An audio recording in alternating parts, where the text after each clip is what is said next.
The air inside the old stone walls tastes like yesterday's ash and ancient breath.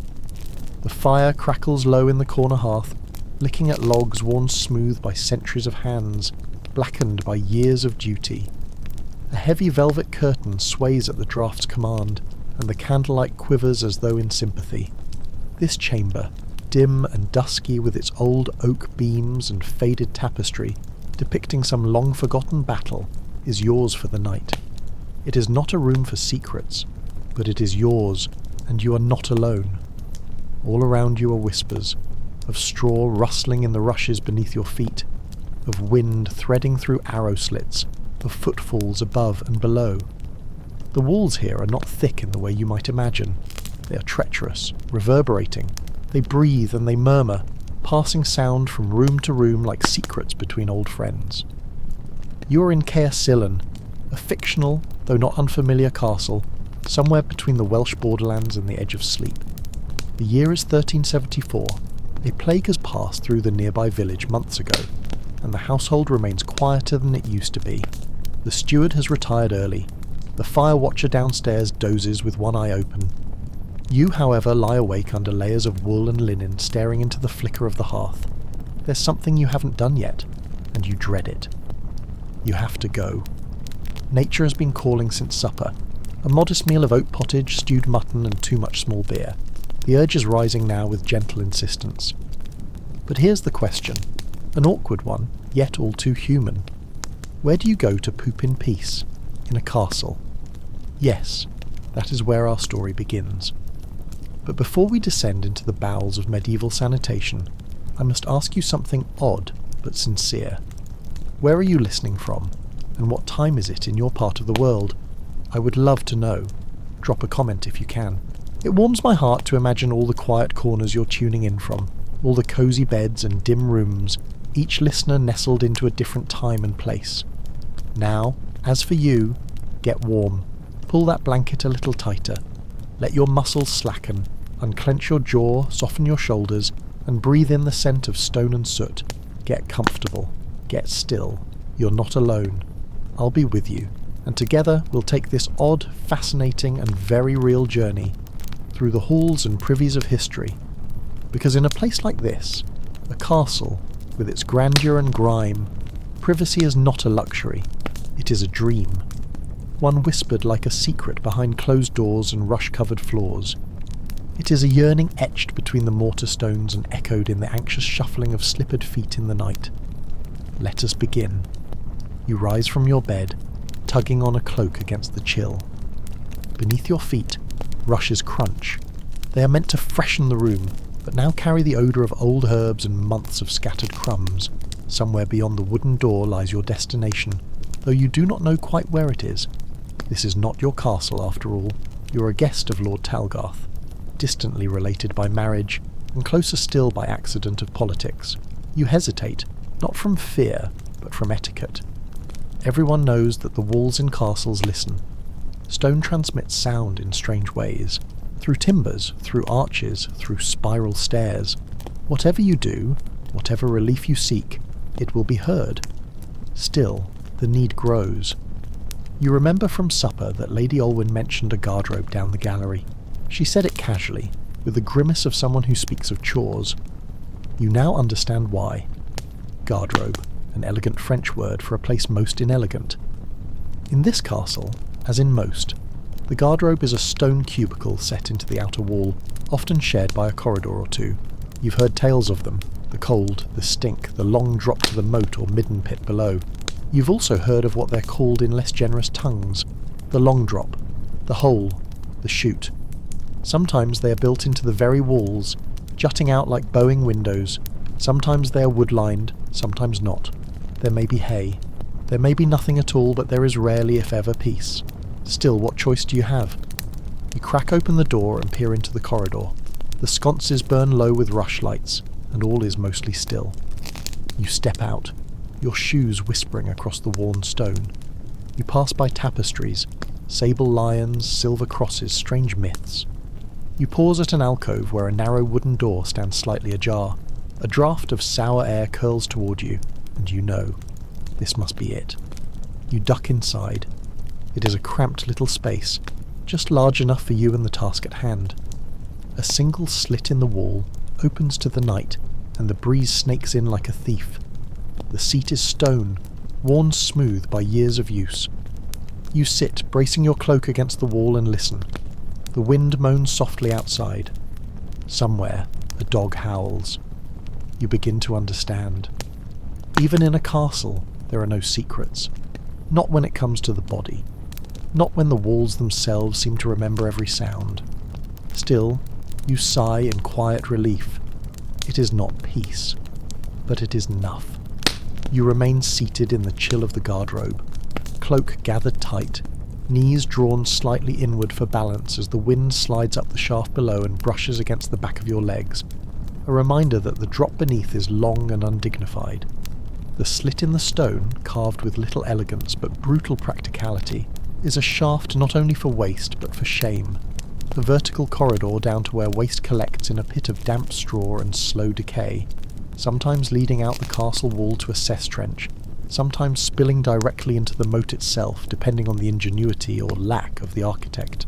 You've heard from others, often in hushed tones over ale and meat, that one can tell the cleanliness of a keep by the stench of its moat, and you wonder, not for the first time, what smells might rise with the sun tomorrow.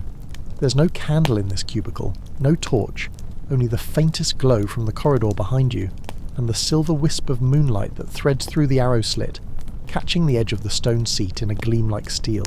You shift, muscles stiff from the cold, your hand brushing the wall to steady yourself, and you feel the uneven grooves where names or dates have been scratched by bored or nervous occupants before you. Someone spent enough time here to mark their name into history with the point of a blade or the tip of a hairpin, perhaps during a siege or a long night after bad venison. And you realise something else in that moment, something that has been pressing at the edge of your thoughts since you arrived at Caersillen 3 days ago. Everyone knows when you go. The sound of the door, the creak of the timber seat, the faint splash far below, the footfalls leading there and the lighter ones that return, all are catalogued by invisible listeners. There is no privacy in a stone fortress. Secrets are rare, and silence is not to be trusted. You recall how the steward coughed pointedly when the Baroness left the hall last evening, how the chambermaids giggled as the old knight hobbled toward the garderobe with his wine-swollen belly, how even the lord himself, dignified and commanding at supper, winced slightly as he slipped out midway, returning minutes later with a darker expression. You finish as quickly as possible, the chill persuading you to abandon comfort. There is no water here, of course. A rag tucked in a notch of the wall may serve, or a bit of moss from the basket beside the door.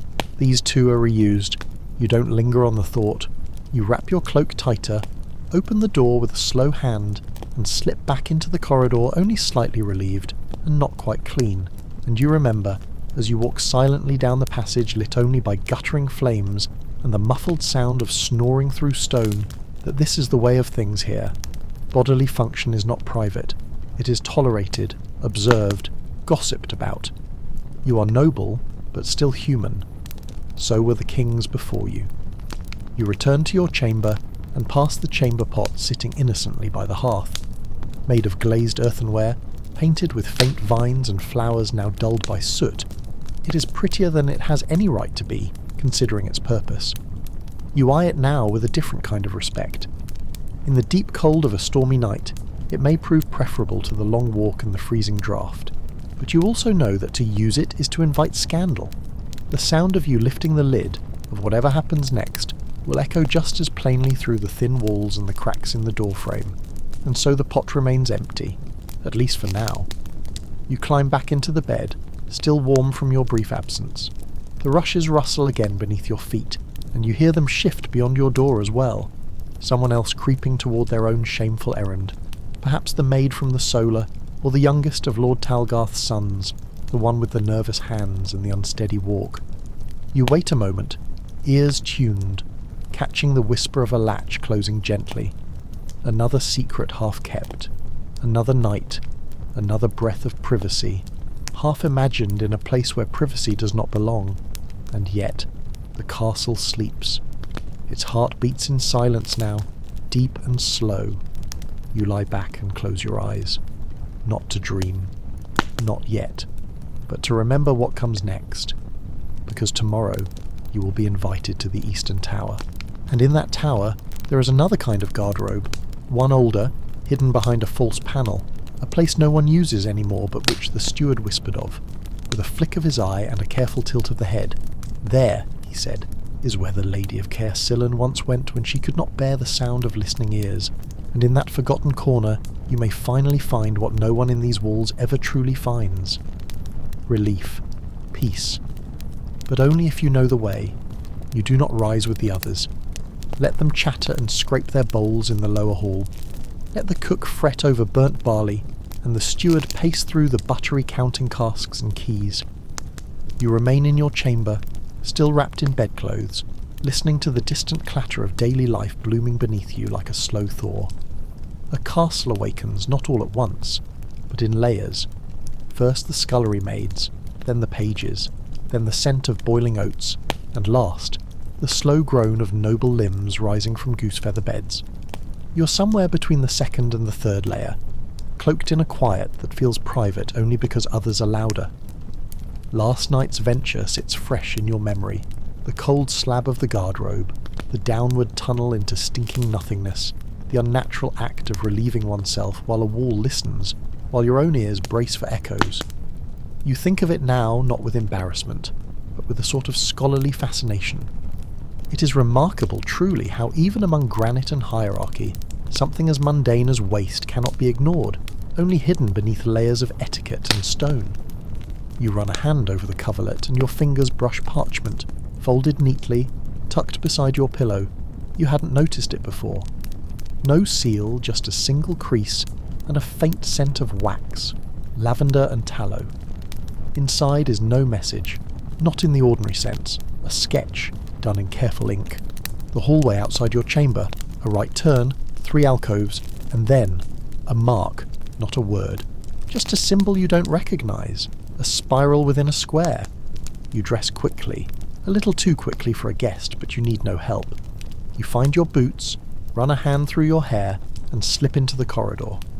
The air here smells of damp stone and beeswax polish. Someone has recently passed through with a broom, the rushes along the wall freshly strewn with rosemary and mint, but you don't pause to breathe it in. Your eyes follow the path on the parchment. First the hallway, dim with late morning gloom, then the right turn, where the portraits begin. 3 alcoves, each one shaped like an archbishop's tomb, though none contain anything but benches and a few crumbling tiles. At the third, you stop. The tapestry here is heavy, velvet-backed, embroidered in gold and green, the threads so old they shimmer faintly like snake scales in the low light. It depicts a stag hunt, a dozen mounted nobles chasing an antlered beast through the wood, all frozen mid-gallop. You brush your hand behind the bottom edge, fingers seeking wood or latch or nail. There, a sliver of iron, cold and narrow. You pull, a click, a sigh of air. The tapestry shifts forward on a hidden hinge, revealing a dark gap in the stone, a passage no wider than your shoulders, steeped in the breathless dust of years. You step inside without hesitation. The world behind you muffles instantly. No voices, no footsteps, just the press of old air and the scent of dry stone. The passage curves downward, following the line of the outer wall. You recognise it as a mural stair, the kind used by servants or messengers in wartime. Its steps are worn in the centre, smoothed by centuries of cautious feet. There are no torches, but slits high in the wall let in fingers of daylight from above. As you descend, your body bends slightly, head ducked, shoulders brushing ancient mortar. It feels as though the castle has swallowed you. Then you reach the bottom. Another door, this one wooden, reinforced with iron straps and a lock that no longer holds. It swings open with a moan like a distant foghorn, and beyond lies a chamber half eaten by time. The walls are half finished, roughly cut. There is no furniture, save for a collapsed chest and a single stone bench, oddly clean. The room smells faintly of ash, and something else. Lavender again, a perfume that does not belong in cellars. You realise slowly what this is. Not a chamber, not a storeroom, but a retiring room, a place built for privacy, for escape. The bench, upon closer inspection, is no bench at all. It is another garderobe, larger but discreet, sloped toward the wall where a narrow chute descends out of sight. This one was not designed for servants or guests. It was for someone important, someone who could not endure the public nature of relief. You sit, not to use it, but to listen, and what you hear is nothing. The shaft is deeper, the walls thicker. The stone has been treated somehow, layered or muffled, even the air feels gentler. Here, in the belly of the Eastern Tower, someone once demanded peace, and someone built it. You stand slowly and approach the wall opposite the seat. There, in faint script carved just above eye level, is a line of Latin. Ut siliat, quod corpus loqui audet. Let be silent what the body dares speak. You trace the letters once, then again. There is more to this castle than you were told, and someone, perhaps the steward, wants you to understand that. This is no longer merely about where one goes to relieve themselves in peace. This is about the lengths to which people once went to conceal the most human parts of themselves, and perhaps about who still guards those secrets now. You remain in the hidden chamber longer than you expect. Time stretches in the stillness, becoming slack and indistinct. It's the quiet that holds you, not silence, but the particular hush of a room that remembers. No wind presses through cracks, no dust shifts in the beams of light. Even your breath feels slower, as though this place commands restraint, caution, composure. You can almost imagine her here, the Lady of Caersillan, seated upon the same stone, her figure still beneath fur and silk, the weight of her title no more relieving than a corset of iron. The legend, as told in mead-thick whispers near the hearth 2 nights ago, was simple and strange, that the lady of the castle disappeared during the siege of 1347, not vanished, but withdrawn, refusing to be seen, rarely speaking, never once emerging to be spotted crossing the corridors between her chamber and the guardrobe, and yet no one ever caught her going. The steward at the time, a man named Berode of Rouen, was said to have been devoted to her service beyond reason, and many assumed he helped her in secret ways, through narrow doors with soft slippers on silent stone. The servants called her the Ghost of Lavender, because that was all she left behind. You press your fingers again to the carved Latin above the seat. Let be silent what the body dares speak. You understand now. It was not only modesty, nor pride. It was a war, a battle against exposure, against the casual violence of communal life, against the sound of yourself made public. What dignity remains when even your digestion is a subject of gossip? You think back to the hall last evening, the way the conversation rippled around trivialities, who chewed too loudly, who rose mid-course to stretch their legs, the grimace of the constable after his 3rd helping of boar. No act, however mundane, was truly private. Not here, not ever. This place, built for defence, offers little for the defencelessness of the body. The garderobe in this secret chamber, though, this is different. The chute here is smoother. It's cut with care and lined, you think, with brick, an added layer to absorb noise and damp. Someone designed this space not just for use, but for grace, for solitude, for silence. It would have required effort, cost, secrecy. Who had the authority to order it? Only the lady, or someone so obsessed with her comfort that they built it without permission. You move to the wall opposite the chute and press your palm flat to the stone. It feels different, cooler, less coarse, something behind it, perhaps hollow. You knock softly. The sound is dull, muffled, not solid, a cavity behind it, or a shaft. You kneel to examine the floor near the seam, where a narrow groove runs across the flagstone, just deep enough to suggest a door once slid here. Another passage, or perhaps a waste channel. The craftsmanship is subtle, but deliberate.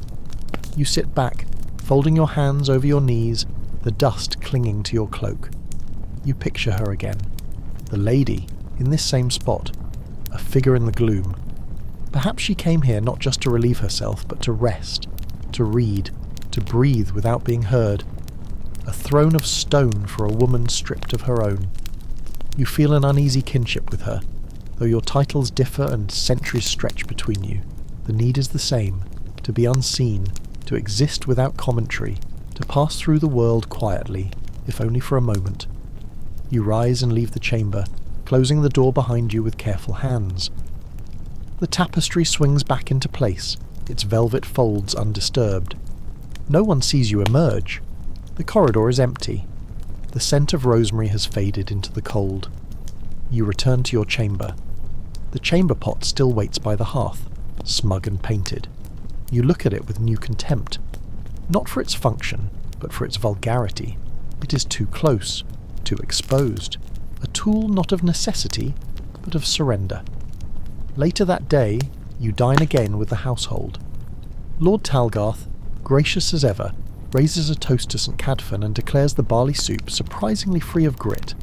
You nod and sip and make the right sounds, but your thoughts remain in stone. You look at the lady's portrait above the hearth, her eyes painted flat, her hands folded demurely, and you wonder if she too once sat at this table and smiled politely while plotting her next retreat into the wall. The steward meets your gaze across the table. Just once. A flicker of knowledge, and then he looks away. There are more of these rooms, you're sure of it now, and each one tells the story of a castle not as seen in tourney or battle, but in the quietest, most human hours, before dawn, after wine, when a person walks the corridor alone, barefoot and anxious, seeking relief not only for the body but the soul. You intend to find the rest. You don't ask the steward about the room directly. That would be unwise. Words in castles travel faster than feet. Servants hear everything, even what is never spoken aloud.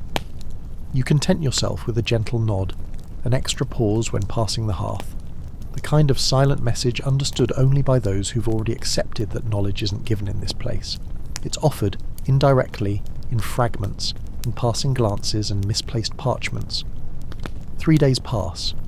You linger near the east wall more often now. The others don't notice, or if they do, they mistake your quietude for the moody restlessness of a visitor far from home.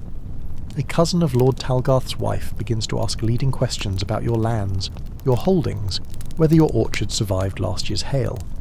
You answer with vague affection and offer only one true detail, that your castle, such as it is, contains no stone garderobe at all.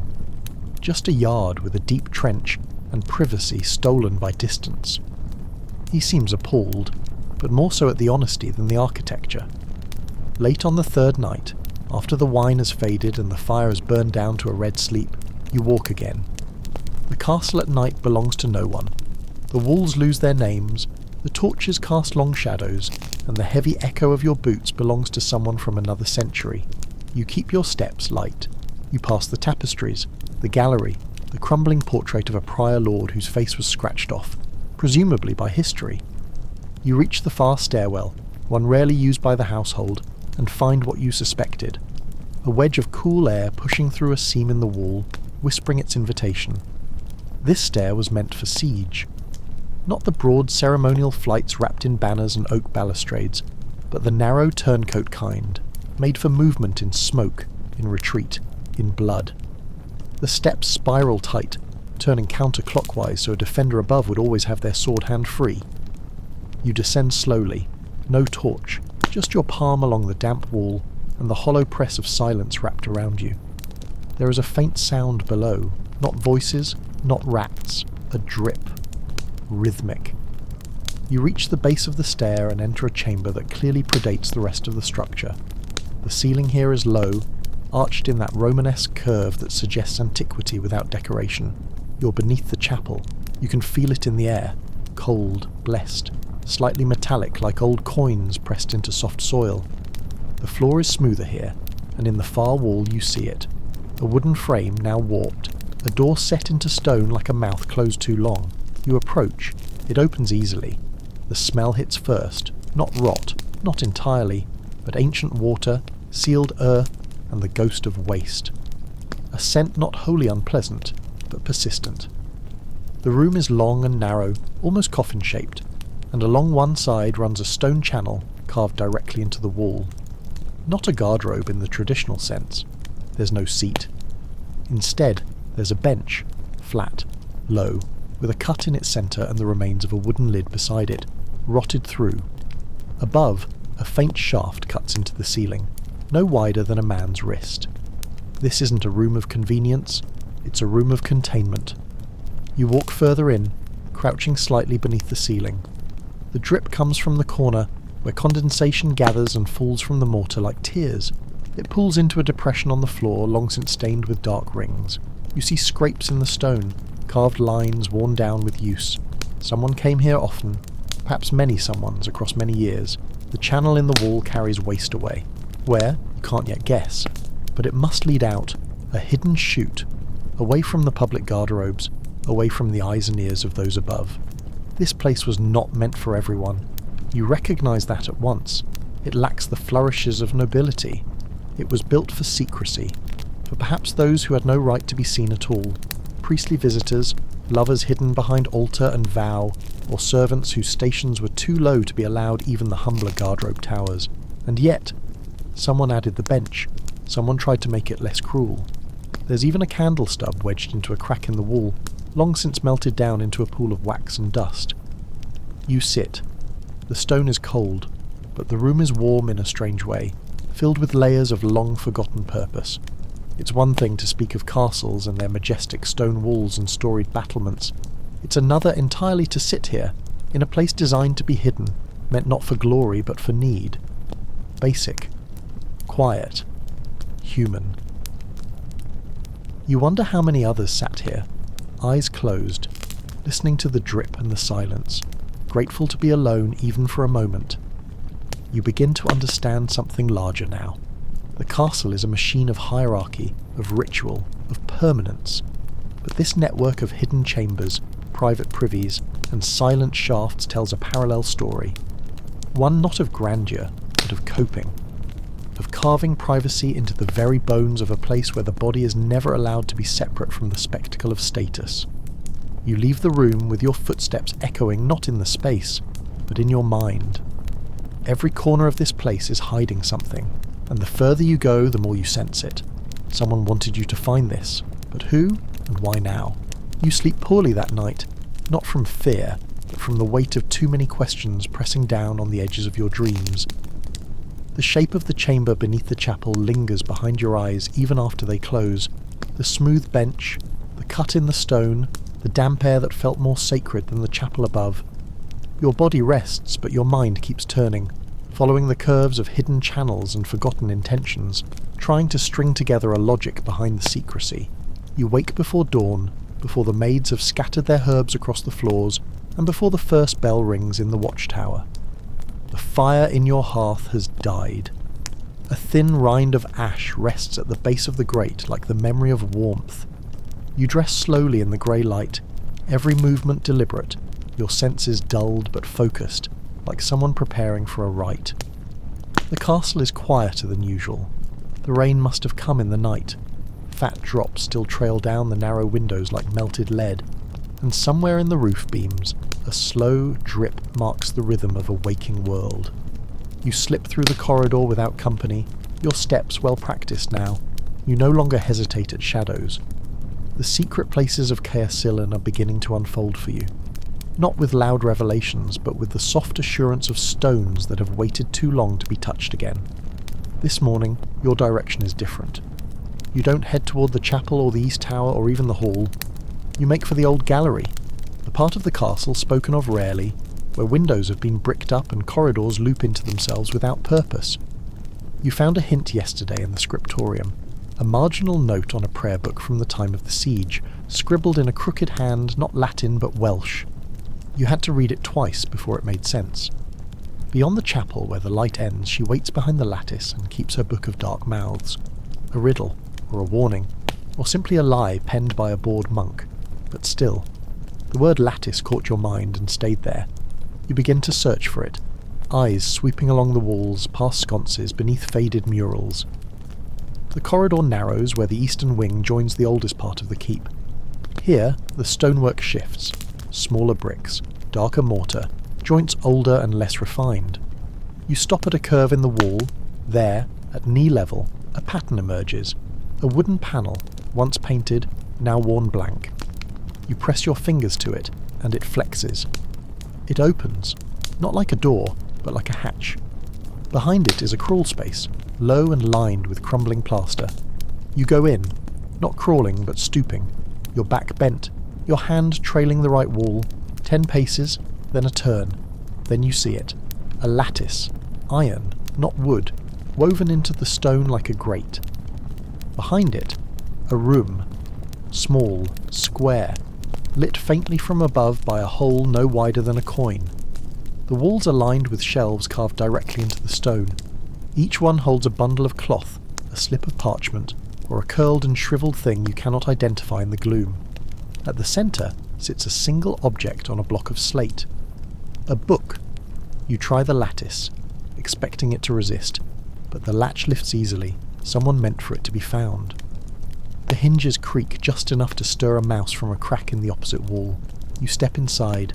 The air here is dry, not damp like the chapel vaults or the guardrobe tower, but arid, preserved. This was meant to last. You approach the slate pedestal. The book is bound in leather, thick and stained dark, with corners burned and spine warped from heat. You lift the cover. Inside, names, pages of them, each carefully inked, followed by strange symbols, shapes you don't recognize, maybe old shorthand or a cipher. Then, on another page, a list of locations, not places in the kingdom, but within the castle. North parapet stairwell, alcove behind the granary chute, beneath Lady G's chamber, west wall. Each entry is followed by a description of what lies there, and many are marked with the same symbol, a spiralled square. Your heart quickens. This is a map, a record, of all the hidden places, all the unseen privies, drains, chutes, forgotten guardrobes. A catalogue of silence. You flip further. Sketches appear now, cross-sections of shafts, angles of waste channels, crude diagrams of how sounds echo through narrow stone, marginalia everywhere, notes about water flow, about soot, about which corners muffle footsteps best. It is not a book about sanitation. It is a book about secrecy, about bodily privacy. Yes, but more than that. It is about how the castle hears, how it listens, how to escape its attention. You pause on one page near the back. A larger drawing, the Western Keep, viewed in cutaway. At the top, a mark you've seen before. A false chimney. Inside, labelled in red ink, her final place. You sit back on your heels, the book heavy in your lap. You begin to suspect that the Lady of Caersillan was more than merely modest. That her retreat from the world during the siege was not only a withdrawal from the hall or from society. It was an engineering project, as design. This entire castle is shaped by her hand, not in stone, but in silence, and someone has kept her legacy hidden, until now. You hide the book, not in your chamber, that would be reckless, but beneath the loose plank at the base of the mural stair, behind the eastern tower's outer arch, where the damp hasn't yet reached and no servant has reason to sweep. You wrap it in wool taken from the laundry baskets, and mark the stone beside it with a single notch. When you step back and let the light fall across it, the hiding place disappears completely. You've kept secrets before, but never ones that feel this ancient. The following morning, you pretend to be tired, unwell, too many trenchers of oat bread. Perhaps the salted eel disagreed with your stomach. No one questions it. The Lady Talgarth merely nods and gestures to her herbalist, who offers you a bitter draught that smells faintly of cloves and onion. You accept it, sip it, and retreat to your chamber with your cloak wrapped high, your pace slow, your stomach empty. In truth, you need no excuse to be alone today. You need the hours, because now you have a destination. Her final place. The false chimney.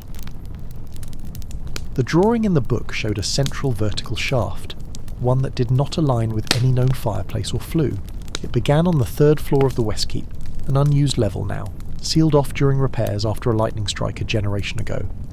But you remember that part of the tower. You remember its windows, narrow and barred, its corners where the wind always seems to linger too long. It was built not for beauty, but for isolation. You make your way there by late afternoon, when most of the household is in the orchard or at the weaving shed. A few hall boys chase each other through the gallery, but no one notices as you climb the narrow servants' stair, past dust-covered doors and a long-abandoned linen press. The air here smells untouched. Dry wood, cold iron, forgotten. You reach the 3rd floor and find the room at the end of the corridor. Its door is warped with age, and the iron handle resists your hand, but with one hard push, it groans open. Dust greets you in a rush. You cough once, then hold your breath. The room is square, unfurnished, the windows shuttered and barred. Against the far wall is a chimney breast, broad but false. No hearth, no ash, just brickwork stained faintly with soot, as though it once tried to pretend it had purpose. You cross the room slowly. At first glance there's nothing unusual, but then you crouch, run your hand along the seam between brick and plaster, and there it is. A hollow line, barely perceptible, forming a narrow panel. You press against it, but it does not move. You search the floor and find it. Beneath the last board, half covered in dust, a thin ring of iron, flat like a washer, embedded in the base of the wall. You pull it. The panel groans, then shifts inward. Dust rains down. The wall opens just enough to admit your shoulders. A narrow shaft extends beyond it, descending sharply into darkness. Not a staircase, not a hall, a chute, wide enough to crawl, lined with brick, smooth with age. You don't hesitate. You pull your cloak around your shoulders, wedge your feet forward, and begin the descent. It's slow work. The shaft was not built for comfort, nor for ease. You use your elbows to lower yourself, your boots pressing against the curved wall behind you.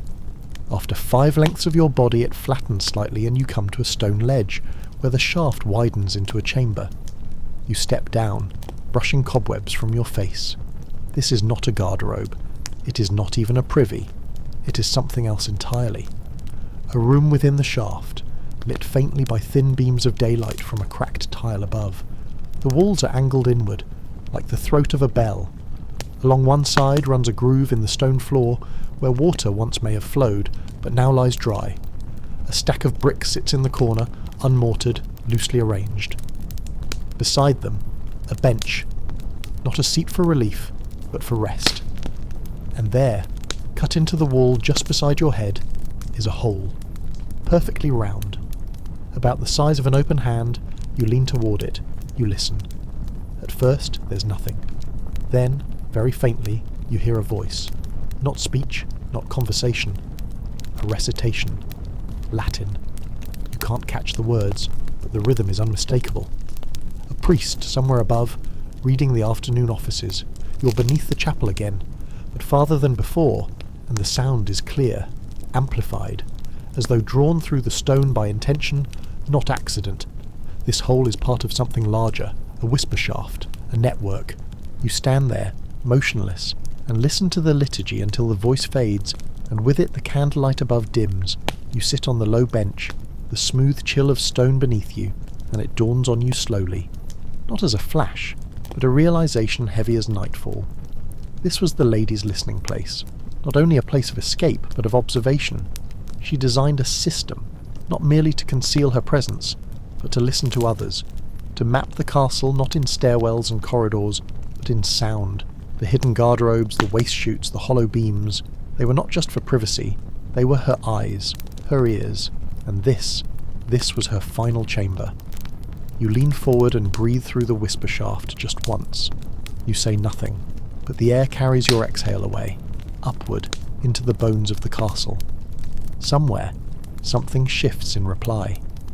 You remain in the whisper shaft long after the voice from the chapel has faded. The air cools around you, dry and still, yet humming faintly, as if the very stones remember each sound they once carried. You feel them press close, not threatening, but watchful.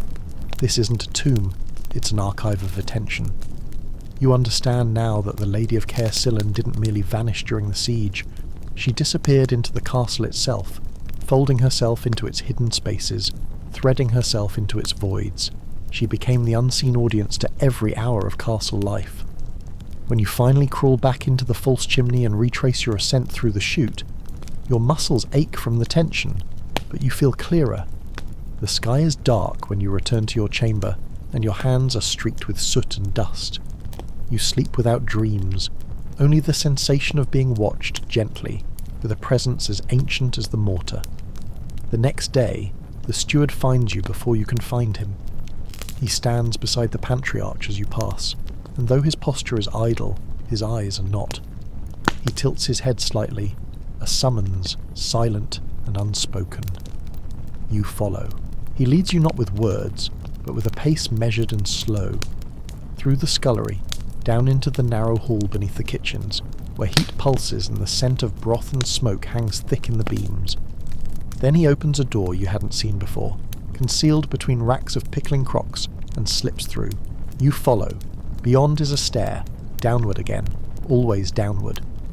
The torch he carries casts lurching shadows across the stone. At the base of the stair, a door of heavy iron rests slightly ajar. The steward pushes it with 2 fingers. It opens inward. Steam rolls past you, damp and fragrant.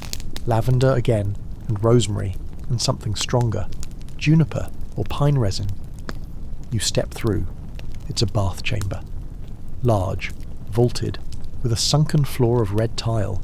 Steam coils in lazy arcs from a central basin, where warm water laps gently at its rim. The ceiling arches overhead in brick ribs, blackened in places from old fire, and above you, vents are carved through the wall to allow the heat to rise into the kitchen flues. The room is quiet, save for the water.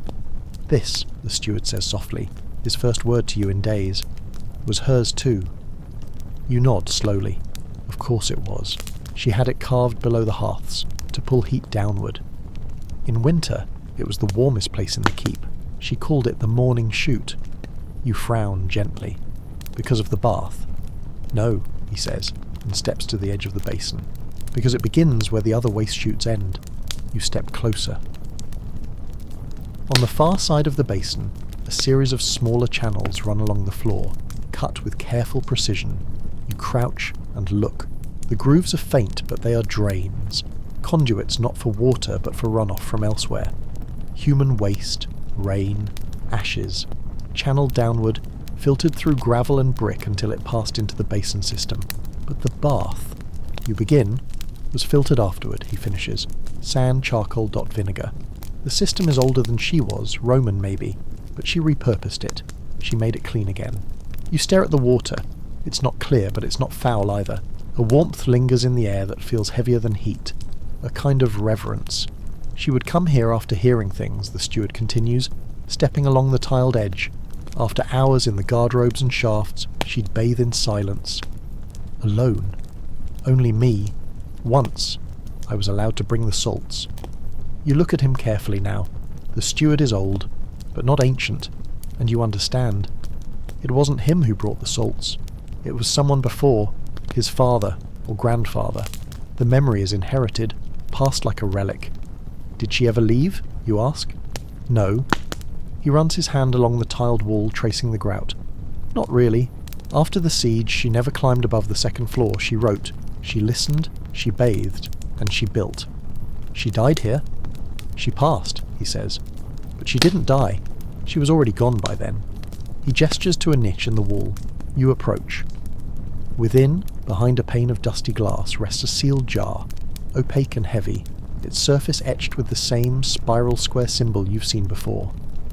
Beneath it, a nameplate, so faint you almost miss it. Gwenlace. Lady Gwenlay of Caersillan. This was not merely a woman avoiding shame. This was a woman building a kingdom beneath the kingdom, a realm of silence, of private knowing, of retreat. And this jar, sealed and honoured, is the last echo of her presence. You sit on the bench beside the basin. You can hear the water gently shifting, the faint gurgle of hidden flows. The steward sits too, but a few feet away, his eyes distant. She knew that some things had to be kept, he says. She built chambers for the body's needs, but she also built them for the soul. When you can't speak your grief aloud, you place it in stone, in walls, in heat, in silence. You nod, your breath steady. She called it the morning shoot, he repeats, because it carries everything away. You remain seated for some time, not speaking, letting the sound of water do what words cannot. Later, after the steam has dried on your skin, and your thoughts have sunk into the tilework like heat, you find yourself alone again in the northern stairwell, a narrow, crooked thing rarely used except by those who know its patterns. You've spoken little since the bath, not out of secrecy, but because the language of this castle seems increasingly unsuited to words. Caersillan does not speak. It records. The knowledge that Lady Gwenlis designed these spaces, not merely as latrines or places of bodily relief, but as sanctuaries, as devices, sits with you like a weight beneath your ribs. She didn't flee society, she reframed it. She slipped between its beams, slid beneath its thresholds, and built her own order within the mortar. And now you find yourself drawn to the western annex, a crumbling segment of the castle mentioned once in the Black Book. A passage scribbled in the corner of a page, so faint it might have been overlooked. Where the linens bleed, the records remain. West Passage, Archive of Stains. The phrase felt metaphorical at first, a poetic whim of some cloistered architect. But the longer you spend here, the more literal the castle becomes. Its metaphors live in flesh, in stone, in excreta. You follow the West Passage past a collapsed archway, the remains of a window blocked with a crude board. The corridor slopes downward unnaturally. The air thickens.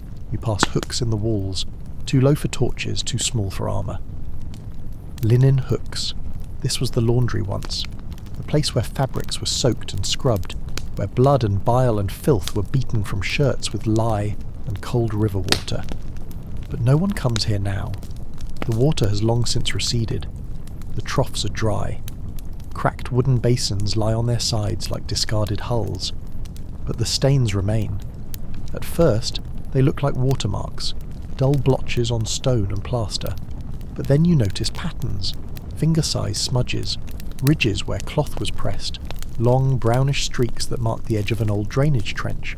And overhead, faint lines run down the walls, not painted, not carved, but discoloured, like veins beneath pale skin. The air smells faintly of iron and crushed soap root. You kneel near the largest trough. Its stone is green with age, but at the bottom there's a lid, circular, iron, fused with rust. You touch it. It doesn't move. You brush away the silt and see a symbol, spiral within a square. You're in the right place. The Archive of Stains, but it's not an archive of parchment or scrolls.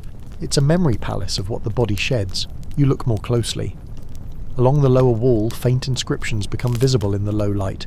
Not words, but counts, tallies, some scratched hastily, some scored with care, sets of 3, then 4, then long dashes.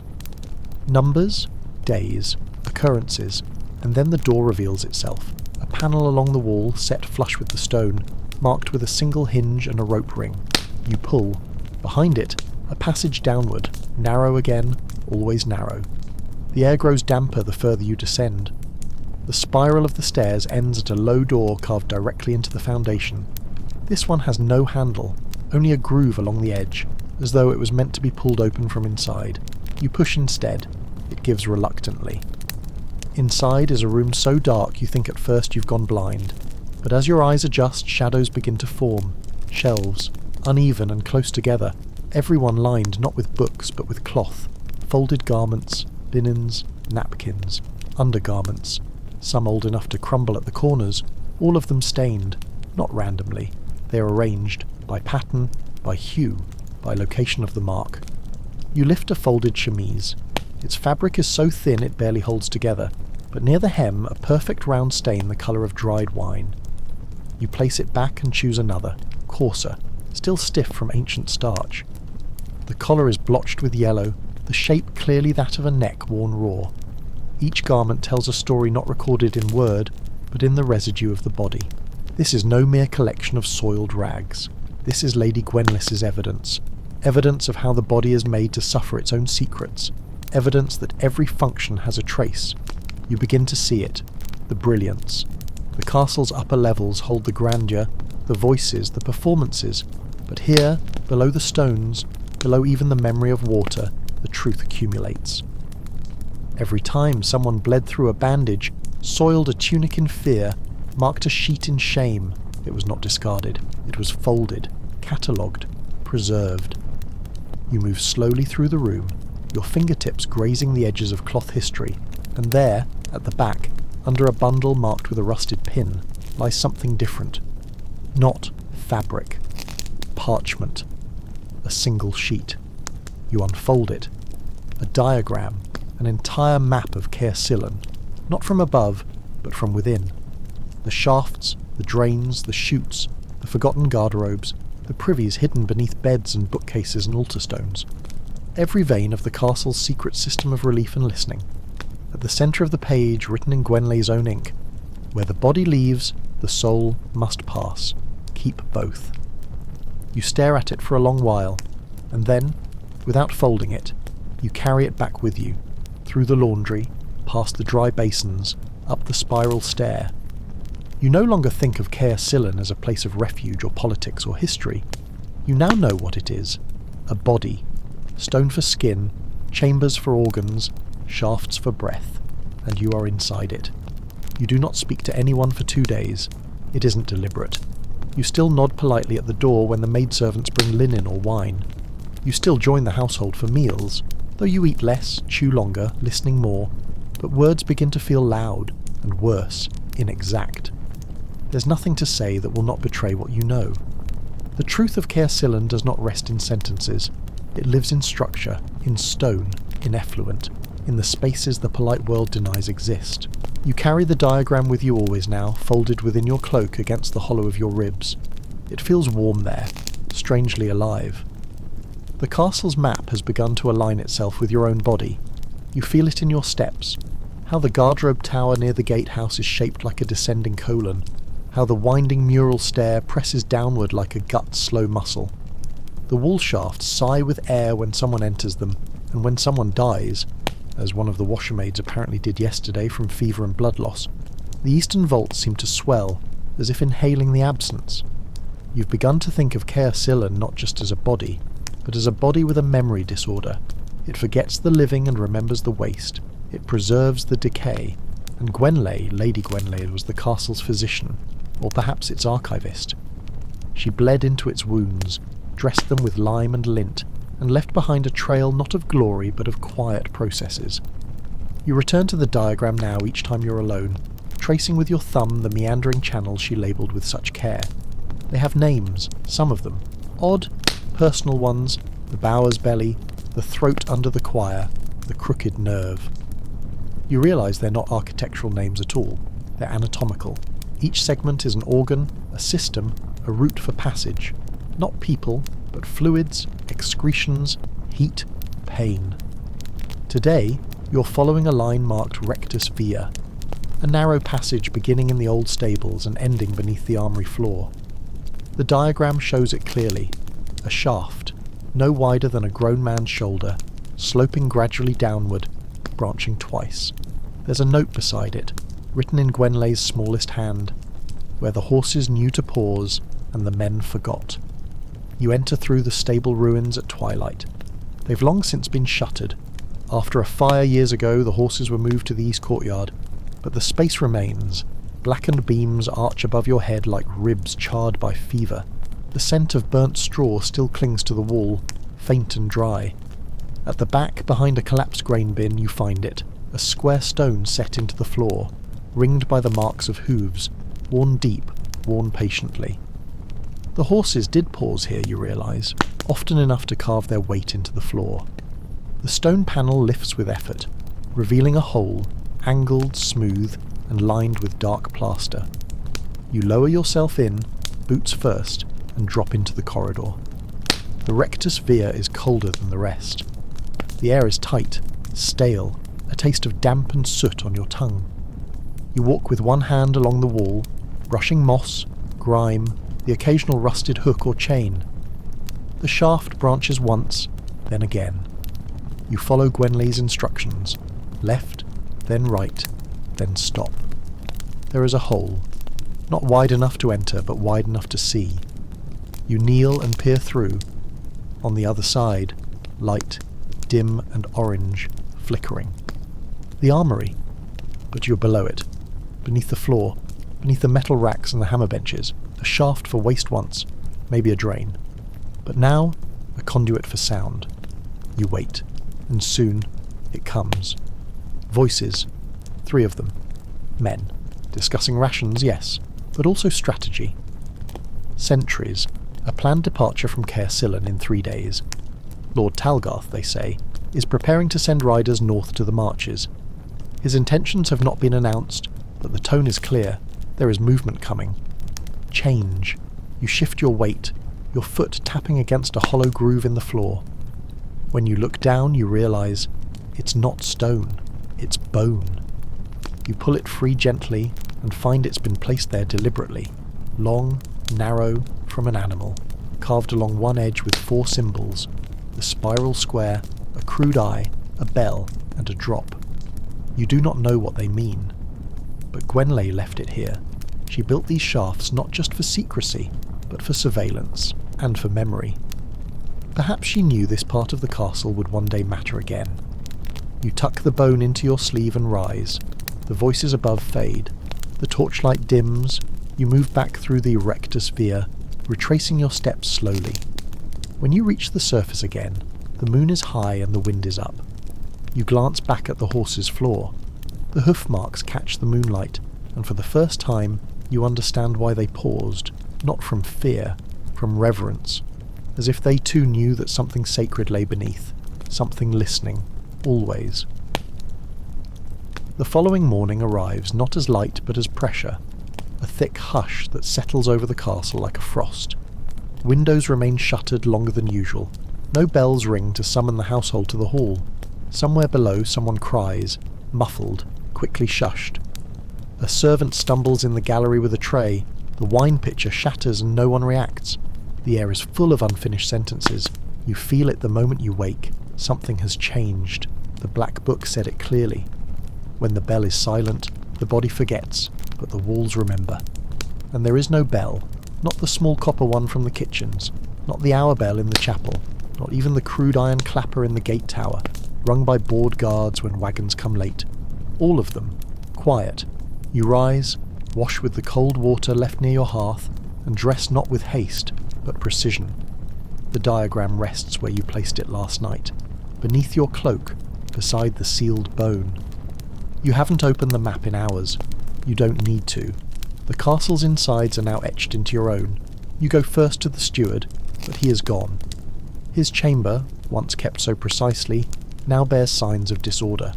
A tipped basin, a chair half pulled, a note pressed between 2 dried apples on the sill. It's written in code, not language, but a repetition of symbols from the black book. Spiral square, drop, bell, drop, repeated once, folded, tied with hair. A message for you, not a warning, a direction. You run your thumb along the note's edge and recall what Gwenlys wrote in a separate margin. When they try to silence the bell, listen for the pulse. The pulse. You know where that is now. You descend into the granary vaults, abandoned for years, used now only by feral cats and mice who fear the kitchens.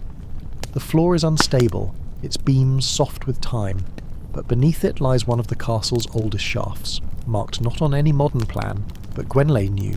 Vellum pulse, she called it, because this shaft moves, slightly, subtly, it breathes. You slip through the grain door and descend by the narrow ladder, boots hitting stone in the dark. The vault's floor has sunk at the centre, creating a bowl of decay and broken planks. In the middle of that depression is a hatch made of old parchment, stretched across a frame of bone. Ox bone, you guess, or horse. You place your hand on it, and you feel it. The pulse. A faint thud, repeating at irregular intervals. You press your ear against the vellum. It's not the beating of machinery, it's the resonance of water passing through a tight shaft. Warm water, likely from the bath chamber, moving beneath your position and striking a carved stone protrusion that creates a vibration. Gwenlay made it deliberate, a signal, a rhythm that could be followed when all else fell quiet. You crawl beneath the frame and find the tunnel, round, smooth, its walls lined with lime and iron slag. Not to prevent collapse, but to conduct sound. You begin to crawl. The pulse grows stronger. Ahead, a faint glow. You reach the chamber after a slow descent. A hollow room carved into the belly of the hill on which Caersillan sits. It's unlike any other space you've found. Circular, vaulted, dry, and in the centre, the bell. But not a bell meant to ring. It lies on its side, mounted in a cradle of ashwood, suspended over a stone basin. The clapper inside has been removed. In its place, strips of soaked vellum wound into a spiral, each painted with black ink. You kneel before it and read. The script is strange, compressed, made to fit the curve, but it repeats again and again. She built it to listen. She built it because no one else would. She built it to survive the noise. She built it to silence the fear. You reach out and brush the edge of the bell. The vellum hums, a low vibration, like breath drawn through a hollow tooth. The resonance spreads through the floor, into your knees, into your chest. The castle has stopped speaking, but the bell still remembers the voice. You close your eyes and let it hum through you. Images rise, not memories, not dreams.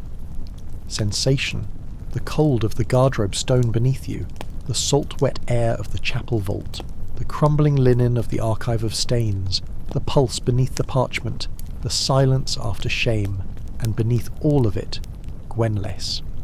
Not as a woman now, not even as a ghost, but as a force, threaded into the mortar, sewn into the chutes, humming in the resonance of every hidden shaft. She did not build to be remembered, she built so you could feel what was forgotten. You rise slowly, and the hum quiets. The castle has stopped pretending. Whatever comes next, riders, siege, change, will arrive in a place that no longer keeps its secrets politely.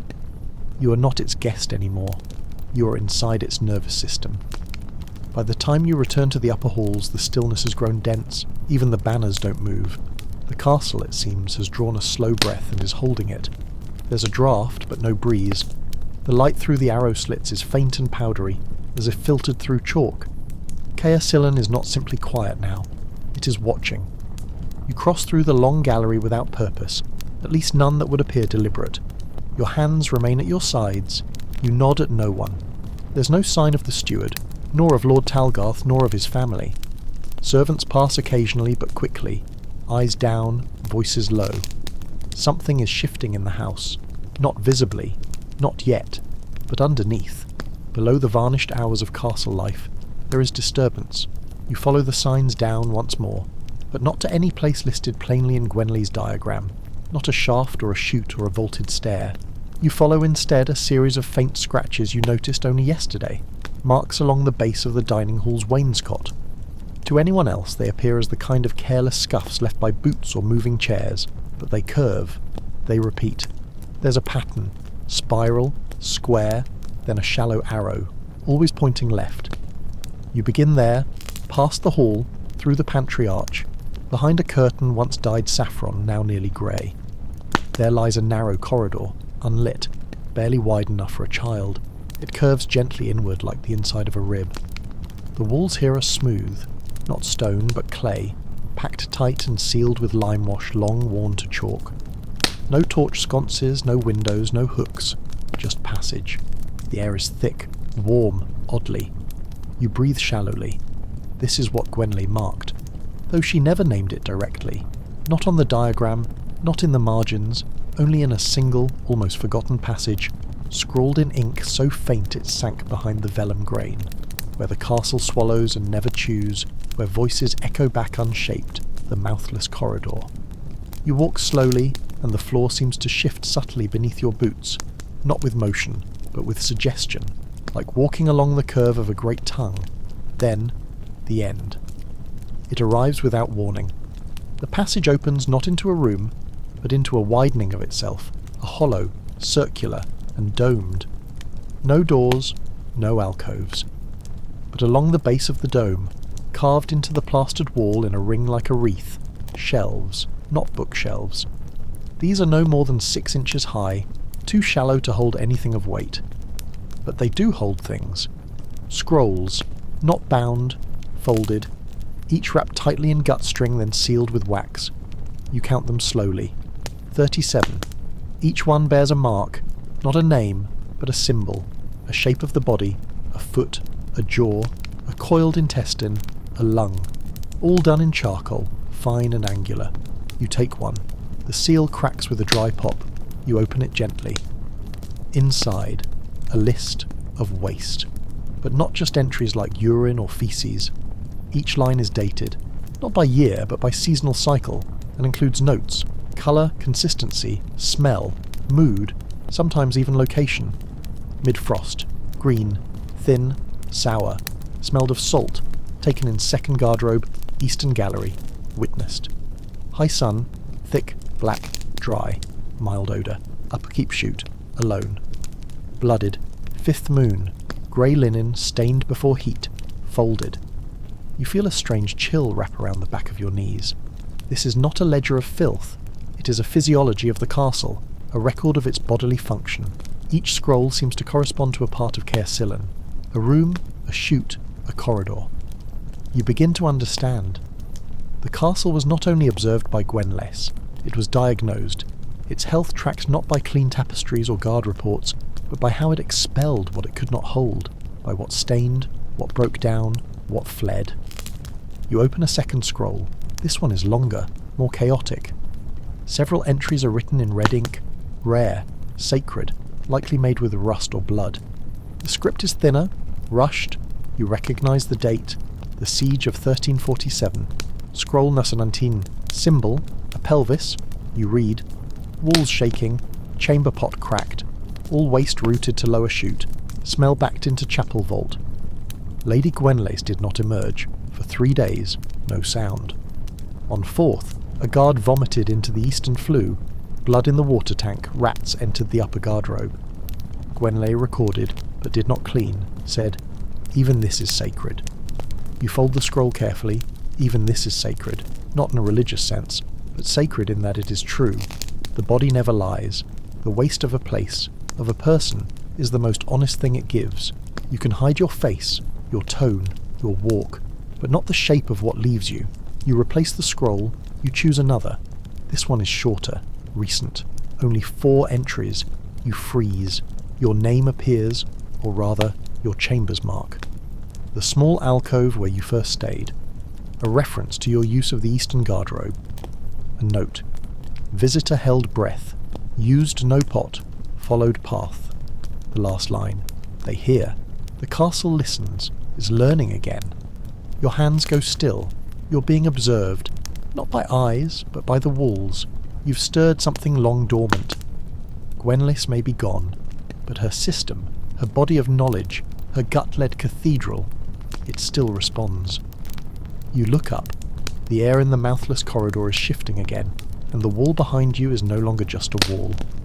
You reach forward, press your hand to it, and the plaster beneath your palm feels warm, pulsing, like breath, like readiness.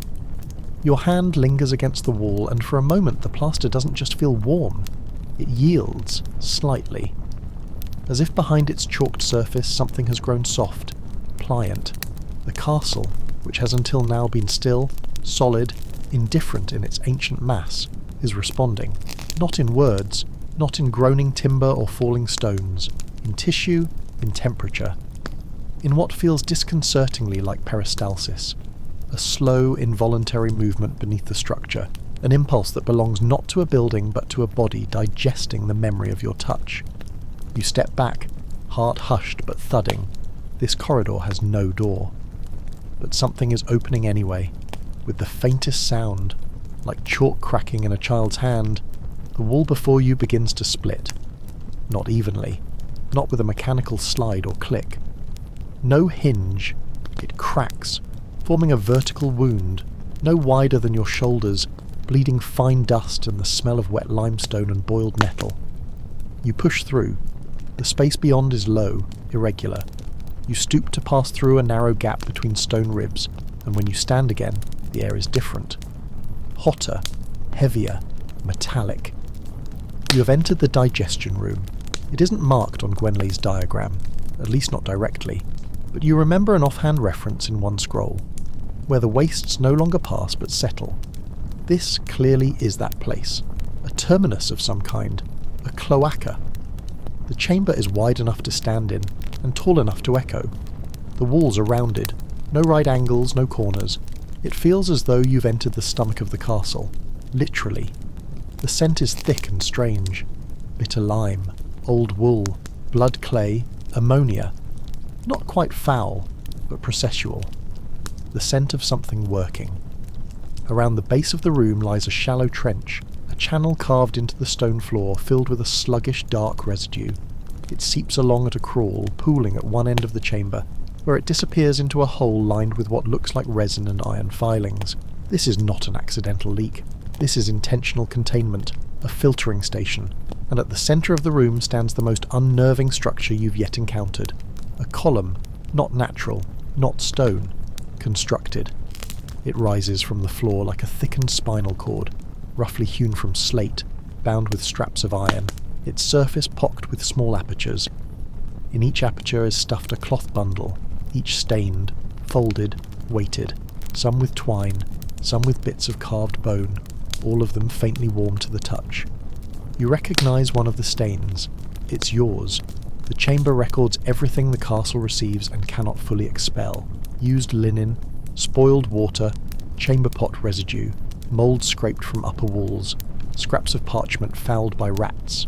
Human waste, yes, but also emotional runoff, sweat from bedding, tears absorbed by wool, vomit caught in a sleeve during the night watch.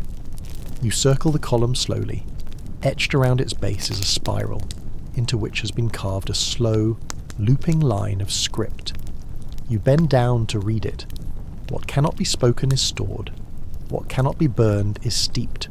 What cannot be buried must be folded. Gwenlis again. The same hand as the black book, but this is older, carved deep, a permanent instruction, meant not to be read by the merely curious, but by someone who had already found this room, by you. You step back, studying the wall. On the far side, a platform juts from the curve of the room, raised only slightly like a dais or altar. Upon it rests a thick ledger bound in dark hide, wrapped in a long strip of damp linen. You approach and unwrap it carefully. The pages are swollen from moisture. They smell of tannin and rendered fat. You read. Each page is a body, or rather, a record of one. Not names, not illnesses, functions. Page 6.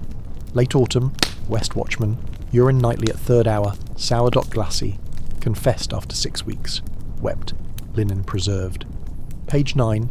Kitchen girl, first bleed, hidden, soaked and folded into fire pit. Recovered by Gwenlis, entry made, dignity granted. Page 17.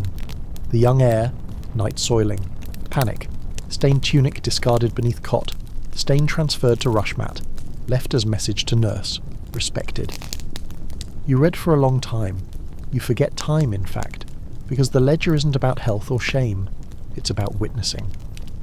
What Gwenlay built was not a system of toilets and ducts. She built a response to the great lie of castle life, that the body should be hidden, that its needs were filth, that its humiliations were personal failures. No, to Gwenless they were signals, evidence, proof of life under pressure, and this room, the digestion room, was the archive of all that the hierarchy above could not permit. You sit on the platform, and for the first time in weeks you feel still, not because the mystery is solved, but because you have reached the place where every secret finally settles, where the body's signals are not dismissed but listened to, even in rot, even in stain.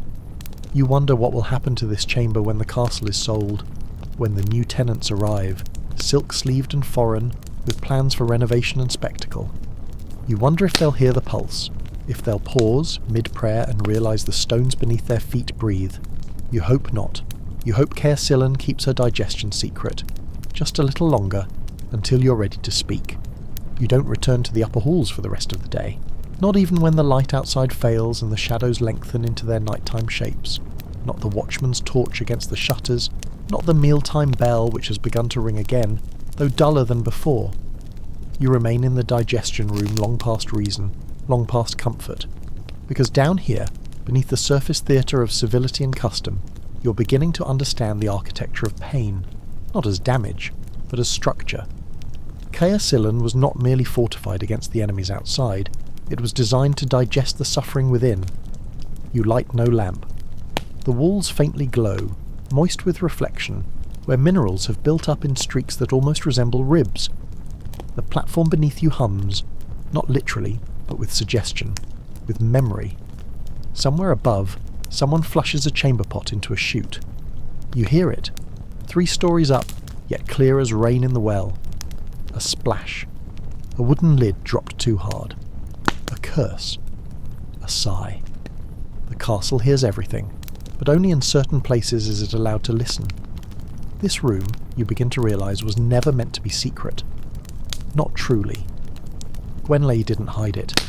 She embedded it, folded it into the gutwork of the castle like a priest tucks an amulet into the folds of a dying man's linens, not to deceive, but to preserve what would otherwise be discarded.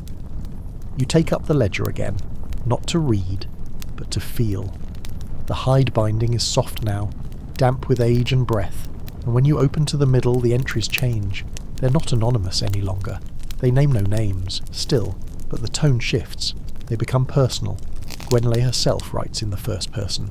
7th day, could not rise. Blood again, not from womb but from elsewhere. White towels not sufficient. Steward removed them quietly. He says it is the stone that draws it out of me, that I am being leeched. 8th day, no pain but noise. I can hear the servants down the flue from my bath now. They whisper when I do not emerge. They think I am confessing in there. Am, but not to a priest. 9th, I no longer speak aloud. It disturbs the rhythms. The castle has started answering. The gutter in the chapel gave a hollow reply to my cough. I think I have found the deepest shaft. It smells of salt and old meat. I think it was once a place for birth. You trace the final line with your thumb, then turn the page, a diagram, another spiral, drawn tighter this time. An inward curve leading to a blackened circle. The margin holds only one word, written in unsteady hand, sanctum. You sit back. The sanctum is not on the diagram you carry, but the ledger places it beneath the digestion room. Lower, deeper, so you search. At the far edge of the room, where the excrement channel narrows and disappears, the wall rises in a subtle curve like the roof of a collapsed throat. There's no visible door, no clear seam, but the stone bears marks. Not structural, fleshly. As though, over years, hundreds of hands pressed against it, not to open, but to petition. You press your palm there, and something yields. The stone doesn't move. You do. The floor beneath you dips suddenly, a slow settling of ancient slates and packed soil. A spiral stair reveals itself, not carved but formed, as if long erosion or ritual steps had worn it into shape. It smells of heat and clay, and something older than sewage. You descend, hand on the wall, feeling your way down, until the air warms again and the spiral tightens. Then, stillness. You enter a room that should not exist. Circular. Low. Every surface covered in cloth, walls draped with yellowed linens, floors layered with stitched patches of stained muslin, the ceiling hung with suspended rags, each tied with twine and dried herbs, and at the centre, a single seat. Not a throne, not a bench, a simple stone slab with a cut in the centre, and 2 handholds worn smooth, a privy, but not for use, not now, for veneration. This is Gwenlys's sanctum. You walk slowly, circling the seat. The linen walls rustle as you pass, stirred by your breath. Some of them bear symbols, coils, spirals, square bells, drops, arrows bent inward. Others are blank but stained. The rags hanging from the ceiling sway like tongues of extinguished flame. The castle's body ends here. This was her final work. Not a secret kept from the household, but a truth kept from the world, that the seat of power is not the throne in the great hall, not the judge's bench or the priest's pulpit, but the place where the body cannot lie. She made it beautiful. You kneel, not from reverence, from understanding. You're not an intruder, you're a witness. And as you rest your hand upon the smooth edge of the seat, you feel it. A vibration, not a sound, a message. It says, if you must be seen, let it be here. If you must be heard, let the walls remember. You close your eyes and let the cathedral of discomfort welcome you. You do not know how long you remain in the sanctum.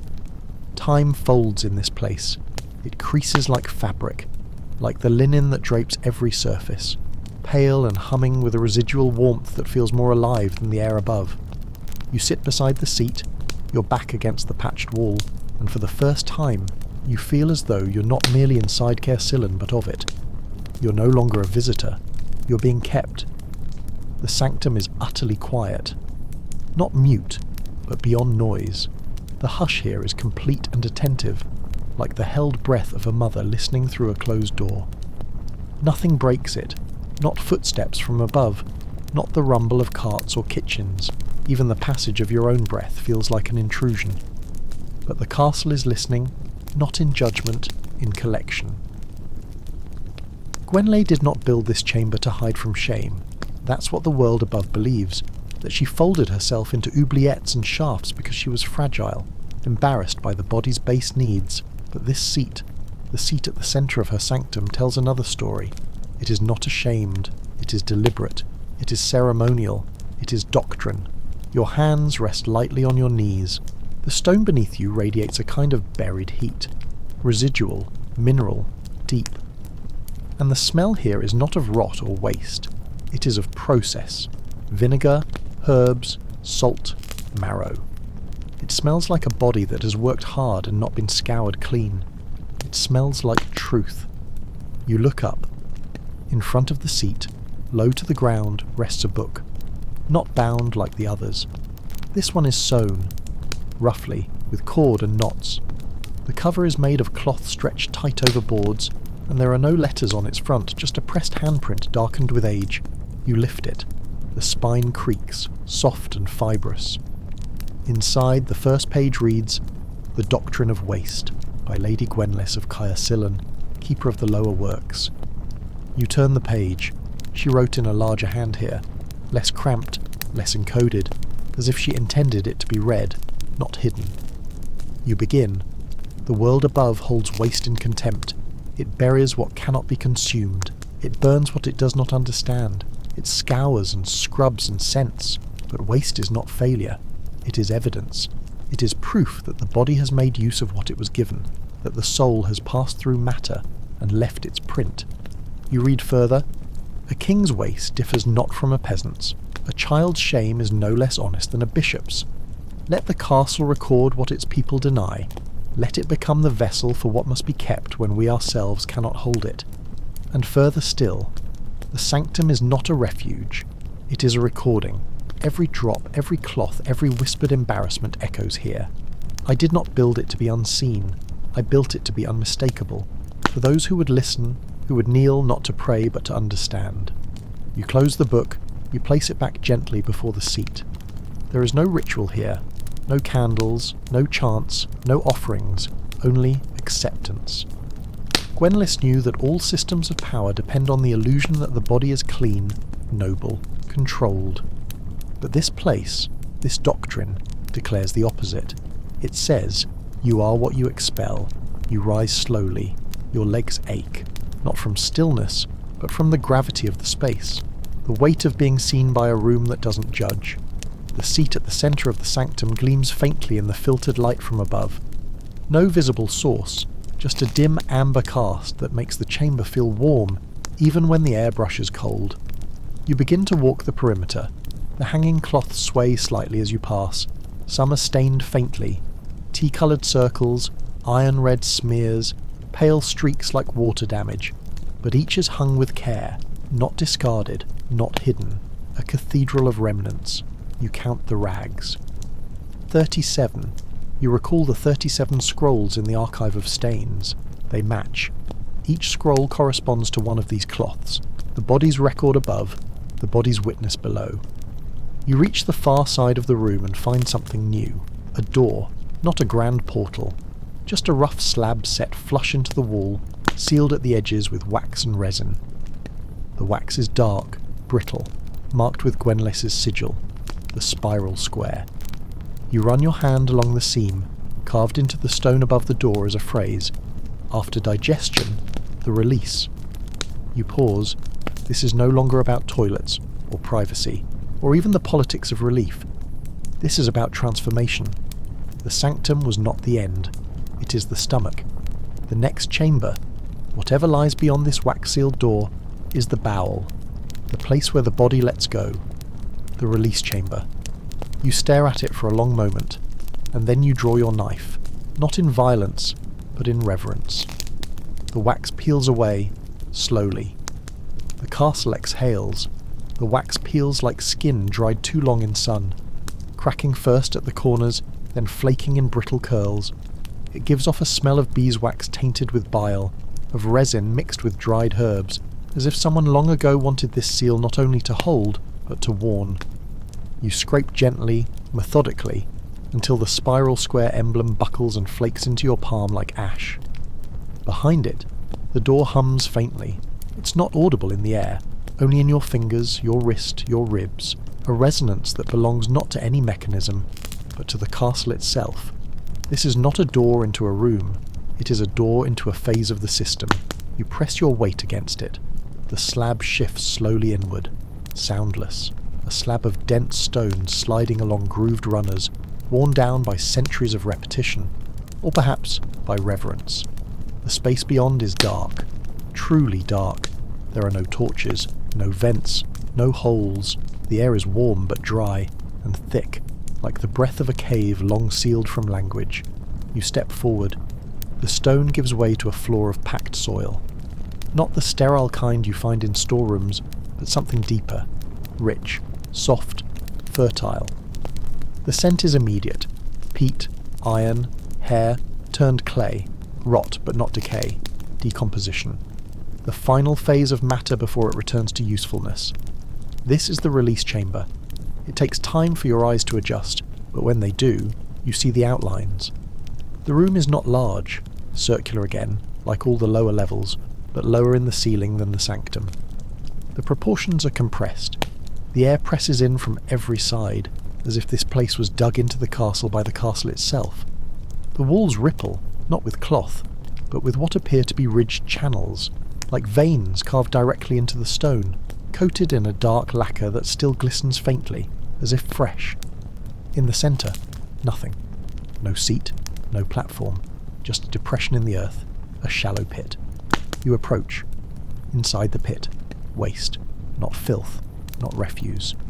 Record, composted pages, cloth too soaked or too sacred to preserve, bones etched with script, curled parchment dissolved into mulch, blackened ash from burned scrolls, and at the very centre, something gleams, metal. You step into the pit. Carefully, slowly, the soil compresses under your weight, like breath leaving a chest. You kneel and brush aside a layer of grit, a small urn, iron, unadorned, but sealed with a spiral square medallion fixed across the lid. Around its rim are etched the words, "Only what is understood may be destroyed." Your fingers tremble.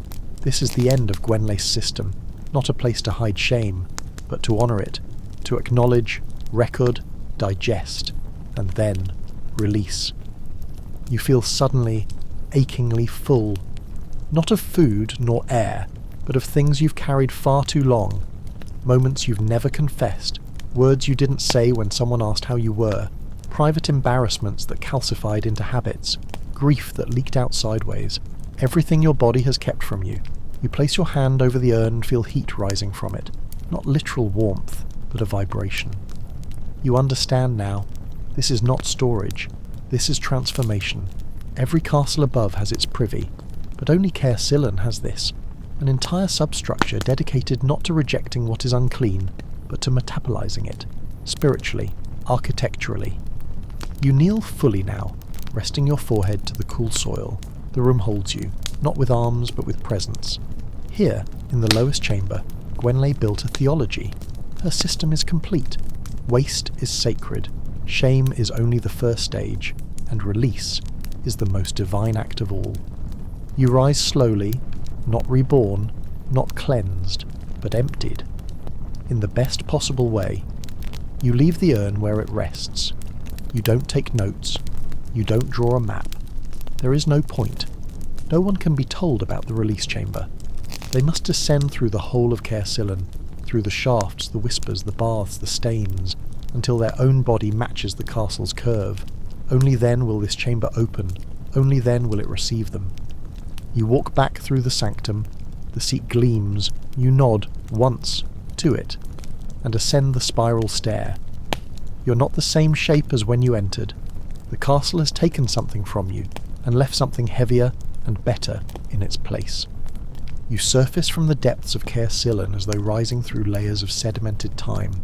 The spiral stair spits you out behind a storage wall in the underkitchens, where the air is brighter but less honest, tinged with spice, sweat, and boiled meat. Surface smells, not subterranean truth. You blink at the light. Even this dull daylight hurts a little after so much hush. You've been changed. Not dramatically, not publicly, but in the small internal way that shifts your balance on the floor, your breath inside your own chest. The castle feels different now, not haunted, not mysterious, simply aware. As you cross the scullery's rear corridor, a cook glances up. She looks at you longer than she should, eyes narrowed not in suspicion but in recognition. Something about your gait, or the earth beneath your nails. You nod.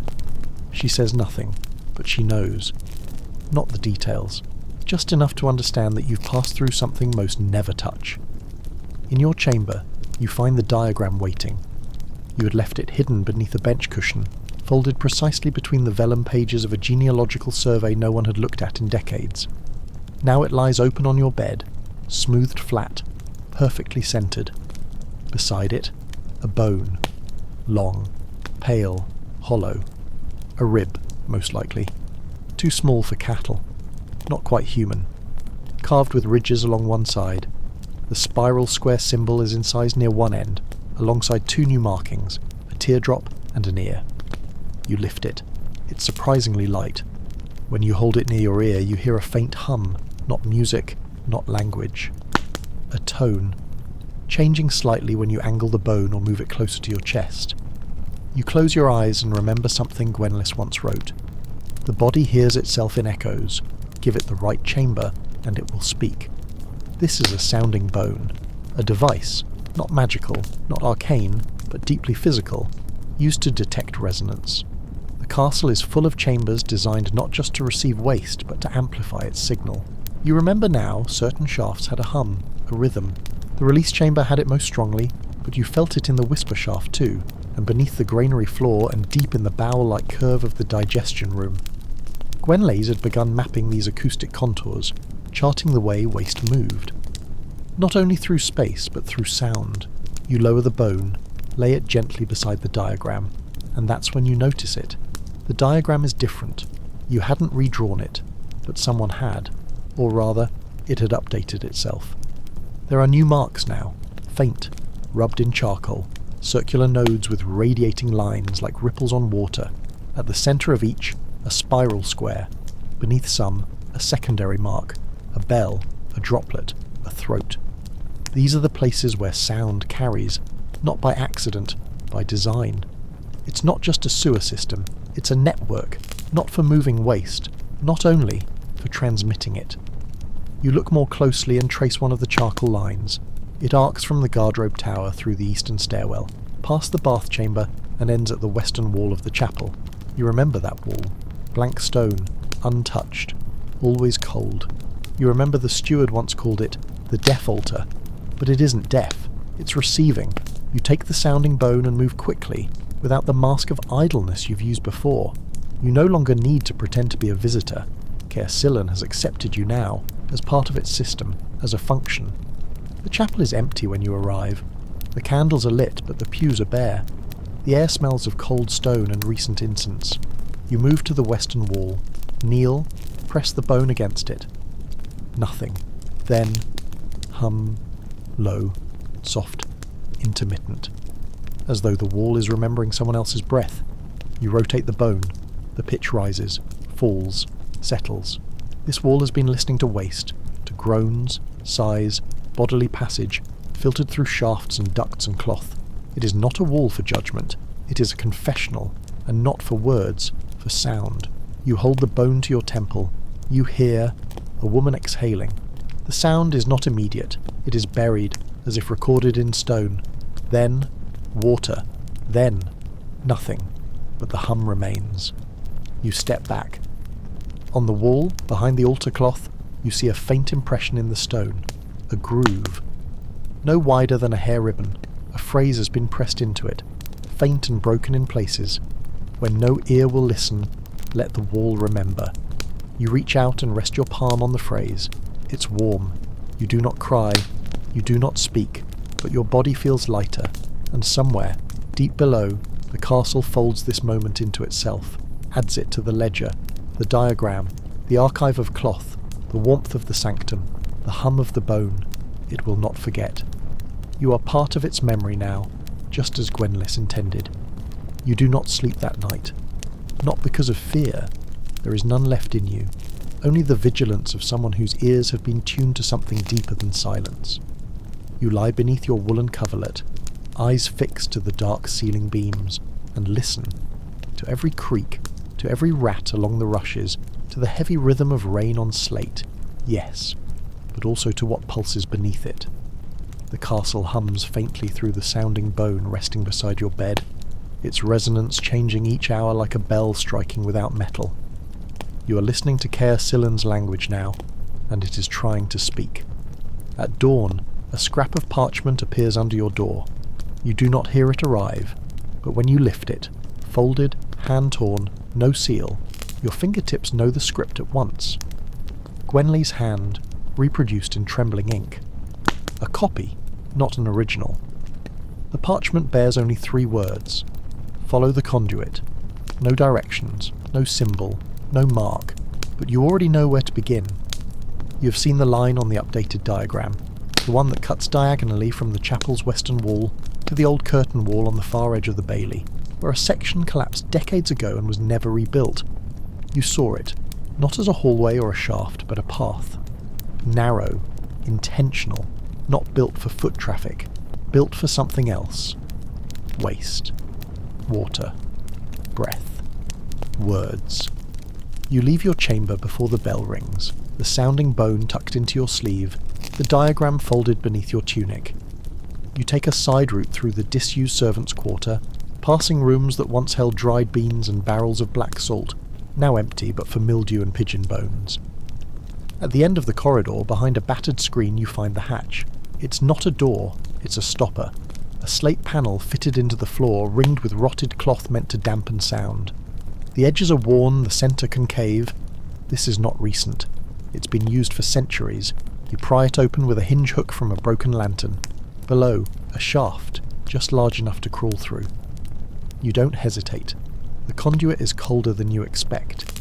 It narrows as it curves downward, the walls lined not with carved stone but with layers of reinforced clay, mixed with charcoal and straw. Moisture beads in the creases like sweat on an old face. The floor slopes gently. You crawl on hands and knees. The sounding bone dangles from a leather cord around your neck, bumping softly against your chest. You pass through spaces Gwenley must have shaped not with force but with patience. The conduit is not a straight line. It writhes, coils, loops through cavities. Occasionally you pause and press the bone to the wall. Sometimes it hums. Sometimes it sings. Then, after what might be 20 minutes, might be 2 hours, the path widens. You reach the breach chamber. It sits beneath the collapsed section of the western curtain wall, a space once braced by towers, now hollowed out by time and rain. The chamber is round and half collapsed on one side, open to dirt and tree root, as if the land has begun reclaiming it. But the floor is intact, an octagonal slab of slate, etched with lines that radiate like veins from a central hollow. You kneel beside that hollow. It is a receiving bowl, where water, waste or sound would be deposited before being redirected elsewhere. But something's changed. A bundle rests inside, fresh, wrapped in linen soaked through with a dark stain. Not blood, not wine. Ink. You lift it, unwrap it. Inside, pages, ripped from the doctrine, from the ledger, from the black book, from the diagram. Each one bears notations, circles dot X marks, arrows scratched with frantic hands, and across the top page, scrawled in ink so fresh it smears, they want to seal the lower chambers. You stand slowly, look around. The chamber bears marks you did not expect. Torch ash, fresh boot prints, a cracked flask. Someone has been here, recently, and not someone from the system, someone outside it, and they are trying to close it. You begin to understand. Not everyone wants Caer Silen to speak. Not everyone reveres the doctrine Gwenlis left behind.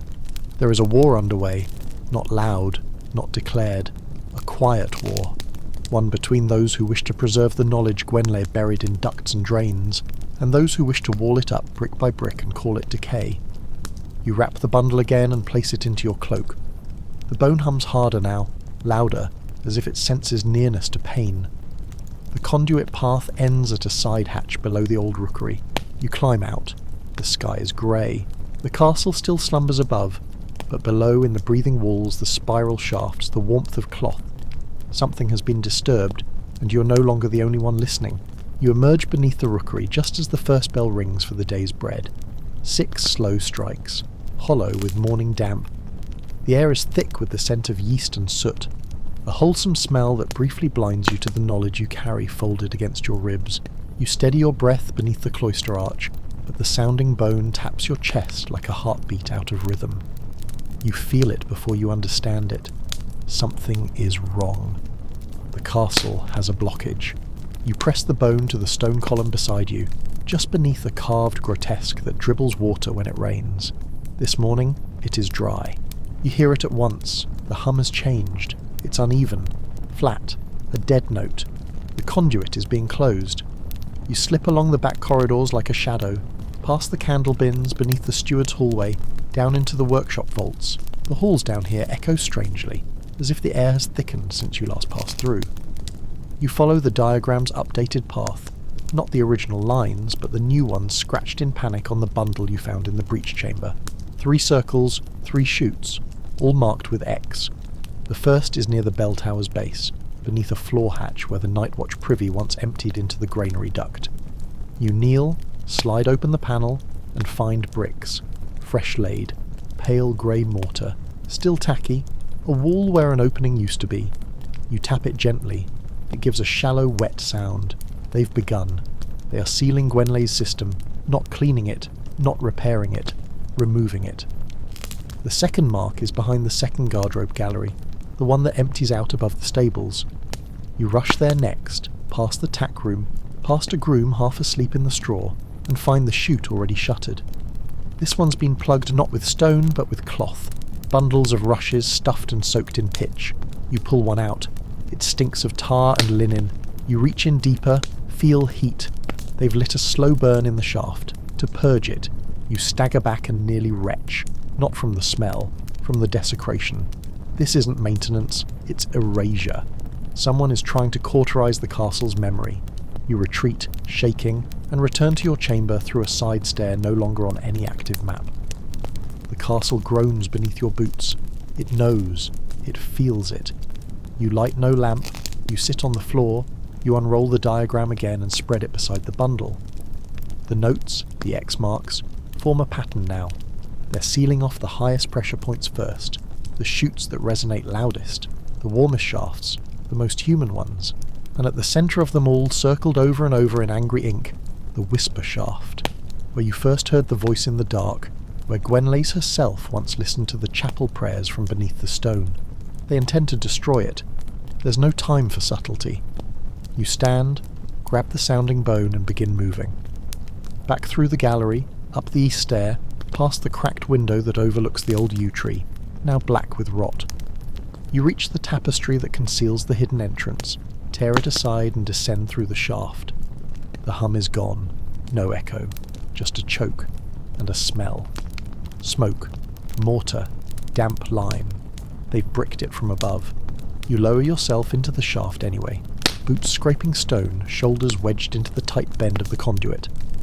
Below, a glow, torchlight, and voices. You pause, ears pressed to the shaft wall. 2 men, one young, one older. You hear the scrape of stone, the slap of wet mortar. One says, "No one uses it now, we're doing them a favour." The other, "It's not safe anyway. What if it collapses? What if someone gets sick?" Then the older one murmurs, "They say she's still down there." The old lady, in the lowest chamber, a pause, then laughter. Dry nervous. "We'll wall her in too, eh?" A spade strikes stone. You slip back up the shaft. Your heart pounds, not from fear, but from urgency. This is no longer a meditation, no longer a pilgrimage. This is a defence of something sacred. Gwenleigh's system is being extinguished not by fire but by cleanliness, by the belief that the body should not speak, that its stains should be removed, that shame should be scoured, not understood. You flee the shaft, breath shallow, and run for the sanctum. If it's still there. If they haven't sealed it already. The castle groans again as you pass. a mournful sound, like digestion stopping, like a mouth sewn shut. The passage to the sanctum is tighter than you remember, not physically, the bricks have not moved, but viscerally, as though the air itself resists you. Each bend of the narrow corridor groans, each brick joint weeps condensation like the walls are sweating with effort. The mortar beneath your hands feels new in places, where once it had been soft with age. There are smears of lime on the floor now, chalky white and fresh. Someone has been here, and they came with tools. The air thickens as you reach the spiral descent to the digestion room. You stop short. A new door has been set at the threshold, iron-banded oak, braced across the spiral opening. It has no handle, no hinge, only a keyhole. You kneel before it, not to pick the lock, but to listen. The bone still hangs against your chest. You press it to the door's lower edge. Nothing. No hum, no breath. The sanctum has been sealed, not with reverence, not with rite, but with finality. You sit back on your heels. The doctrine of waste was never about secrecy. It was about witnessing, about holding the body's functions as sacred stories, stained and groaning and true, but now the system is being amputated, like a gangrenous limb misdiagnosed. You unwrap the bundle you recovered from the breach chamber. Pages flutter out, damp and smeared. Among them, a smaller scroll you hadn't noticed before, bound not with string but with hair, long, silver, coarse. You unwind it with careful fingers. Inside, a map, one you've never seen. Cruder, older, drawn in what looks like ink made from bone ash and soot. At the centre, Chorus Osseum, you know the Latin, the choir of bones. It's not part of Gwenlace's official diagrams. It was buried even deeper in the doctrine, referred to once as a chamber of vibration, a place where the castle's forgotten sounds were kept. Not recorded, not written down, kept. You trace the path with your fingertip. It runs through the oldest part of the foundation, beneath the eastern buttress that predates even the Norman towers, the hallway near the crumbled apothecary, the one everyone avoids, not out of fear, but because the sound there makes the stomach churn, a low resonance, unexplained, suppressed. You fold the map and run, back through the workshop past the spoiled grain bins, under the vaulted passage where moss grows in winter and never dies. You find the door, cracked, unused. Inside, a corridor not built for use but for forgetting. You step through. The air shifts at once, cooler, denser, thick with pressure that you feel in your ears, in your teeth. You walk slowly. There are no lights, only a dull tone, barely audible, like a cello string buried in sand. At the end of the corridor, a circular hatch. Stone, set into the floor, marked with the symbol you now know by heart. Spiral square. You kneel, press the sounding bone to the seal. It hums back, but not alone. You hear others. A harmony, high and low, dissonant and resonant. Chords formed not by human voice but by waste echoes. Gasps, groans, sobs, moans. The wet slap of waste in stone chutes. The sigh of release. All layered, all preserved. The choir of bones. You touch the hatch. It opens with breath. No scrape, no grind, just yielding. The chamber below is shaped like an inner ear, spiralled, curved, lined with ribs of limestone carved to amplify. It smells of breath, of marrow, of old cloth. The walls are embedded with bones, hundreds, maybe more, all carved, each rib, each femur, each vertebra inscribed with a single line of sound. Not language, sound. Pressure patterns, marks meant to resonate. You don't read it, you feel it. The room hums with the voices of waste, not filth, not shame. Release. You stand in the centre, and the bones begin to sing, not music. Memory. Each pitch echoes a chamber long closed, the garderobe of the eastern tower, the first shaft beneath the chapel, the digestion room, the whisper shaft, the sanctum. They remember. Everything that passed through them, the bones hold it all. You fall to your knees and weep, not in grief, in recognition. You were never meant to save the system. You were meant to carry its echo, a human conduit, a resonator. The sealing of shafts, the bricking of chutes, the burning of cloth, none of it matters now, because the bones still sing, and now you do too. You remain in the choir until your limbs numb. until your breath syncs with the rhythm of the soundscape. Not harmonic, not even musical, but complete, like the inhalation and exhalation of something vast and listening. The bones do not echo you, they receive you.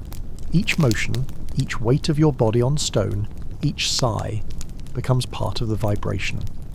You're no longer an observer, you're inside the score. There's no time in this chamber, no sunbeam, no bell, no hourglass, but eventually you sense it, a tonal shift, a fading, not silence, a withdrawal. As if the choir is aware that you've heard what you needed, and is now pulling back, respectfully. You rise. The floor beneath you is warm. You notice for the first time the centre of the chamber isn't empty. There's a depression, the size of a shallow grave, ringed by femurs aligned like rays around a sun. In the hollow lies a bundle wrapped in linen and bound with what looks like the same braided hair as the scroll you found before. You step forward, reverently, and kneel. The bones hum again, not warning, but welcoming. You open the linen. Inside, a robe, not ceremonial, functional, made from the same patched cloth that lined the sanctum, but reinforced with stitched bones along the collar and sleeves. Pockets sewn into the interior are filled with slivers of etched horn and fragments of ash-sealed vellum. Over the heart, embroidered in faint faded thread, is a phrase in Latin, archivus per ossum, archivus through the bone. You understand at once. This was Gwenless's, not her final garment, her official one, the robe she wore to record, to listen, to let the system enter her. You lay your hand on the cloth, the bones in the robe vibrate under your fingers, faintly, not as memory, as recognition. You pick it up, you wrap it around your shoulders, and it fits, not perfectly, not tailored, but like it's been waiting for your shape. The choir hums again, a lower pitch this time, then another, then a slow, rising tone that you feel more than hear, as though the castle is nodding. You walk the spiral once more, slowly, clockwise, just once, and then you ascend, back through the hatch, back into the passage. You pass no one in the corridor, but when you emerge into the east wing near the worn tapestries and cold hearths, a page boy standing by the stairwell looks up sharply, startled, not at your face, but at the robe. He bows his head, not in obedience, in recognition. You nod once and pass him. The sounding bone rests against your chest, still humming, but softer now. The system knows it has a voice again. Not a scribe, not a steward, an archivist. You spend the day not hiding, not sneaking, but walking, slowly, deliberately, through the corridors, into the vaulted garderobe galleries, past the kitchen shafts, down the southern chutes, into the threshold of every room once filled with shame, and the castle listens. You no longer need the diagrams, you are the diagram. In the evening, a folded paper appears again in your chamber. No seal, no ink, just a small sliver of vellum pressed between two sprigs of lavender. On it, the spiral square. Beneath it, a single phrase, scratched faintly by fingernail. The steward has returned. He awaits in the listening well. You know where that is. The listening well is one of the first cavities Gwenless ever repurposed. A spring that once ran dry, then became an echo chamber, a hollow pocket where no voice could hide. You pass through the corridors as though they've grown used to your movement. Walls no longer creak as you pass. Steps feel padded. Even the sconces burn lower in your presence, casting shadows like curtains instead of warnings. You reach the listening well near midnight, a circular stone rim, once for drawing water, now capped and dry. Inside, a ladder, old but steady. You descend. At the bottom, seated beside a cracked vessel marked with the doctrine's spiral, is the steward. He does not look up at first. Only when you step close does he speak, and even then, not with surprise, only with gravity. You've taken the robe. You nod. It hummed for the first time in 20 years, he continues. The walls, the flues, even the outer shaft at the rookery. She's awake again. You sit across from him. He pulls something from his coat. A jawbone. Etched. Wrapped in cloth. She left this for the next. I wasn't sure I'd see the day it would be heard. He hands it to you, and says only, "The bricking has stopped. For now. They don't understand. but they've grown afraid of what they can't close. You run your fingers along the bone, the ridges buzz against your skin. A low tone follows. Another voice added to the choir. He leans forward. There's one chamber left, he says. She never entered it. No one has. You look at him. He nods, once. It's where the system ends, but not below. Above. He pauses, and in the stillness the bone sings one note more. The castle's mouth. You say nothing, because deep inside you've already begun to feel it open. You ascend the well slowly, the steward's final words folding into you like heat into a long-chilled cloth. The castle's mouth. It doesn't surprise you. Not anymore. Gwenleigh's system was never just about descent. It was cyclical, anatomical. Waste does not simply fall downward. It cycles, it transforms, and even a structure made of stone must exhale. The robe rustles as you climb. The bone fragments sewn into its seams press lightly against your skin, humming as the castle changes pressure. You've begun to understand the architecture not as physical, walls, beams, doors, but as process, breath, muscle, spasm, pause, and now, a need. The mouth opens only when the system is full, and Keosillan is brimming. You emerge into cool air, and your ears ring faintly. The bones vibrate gently, resonating with something above, something waiting. You trace your steps with growing clarity, through the old solar, past the disused library tower. The chapel is locked now, shuttered since morning. The staff walk quietly, as though they've been warned not to speak of certain sounds echoing through the halls. Whispers follow you, but no one dares ask. They feel what you feel, that something vast has turned its head, and that it is now listening from above. The diagram shows nothing here, but the robe knows. You pass the bell tower, unused since the west rope frayed years ago, and enter the arch at its base. A narrow stair curls upward, ribbed with uneven stone.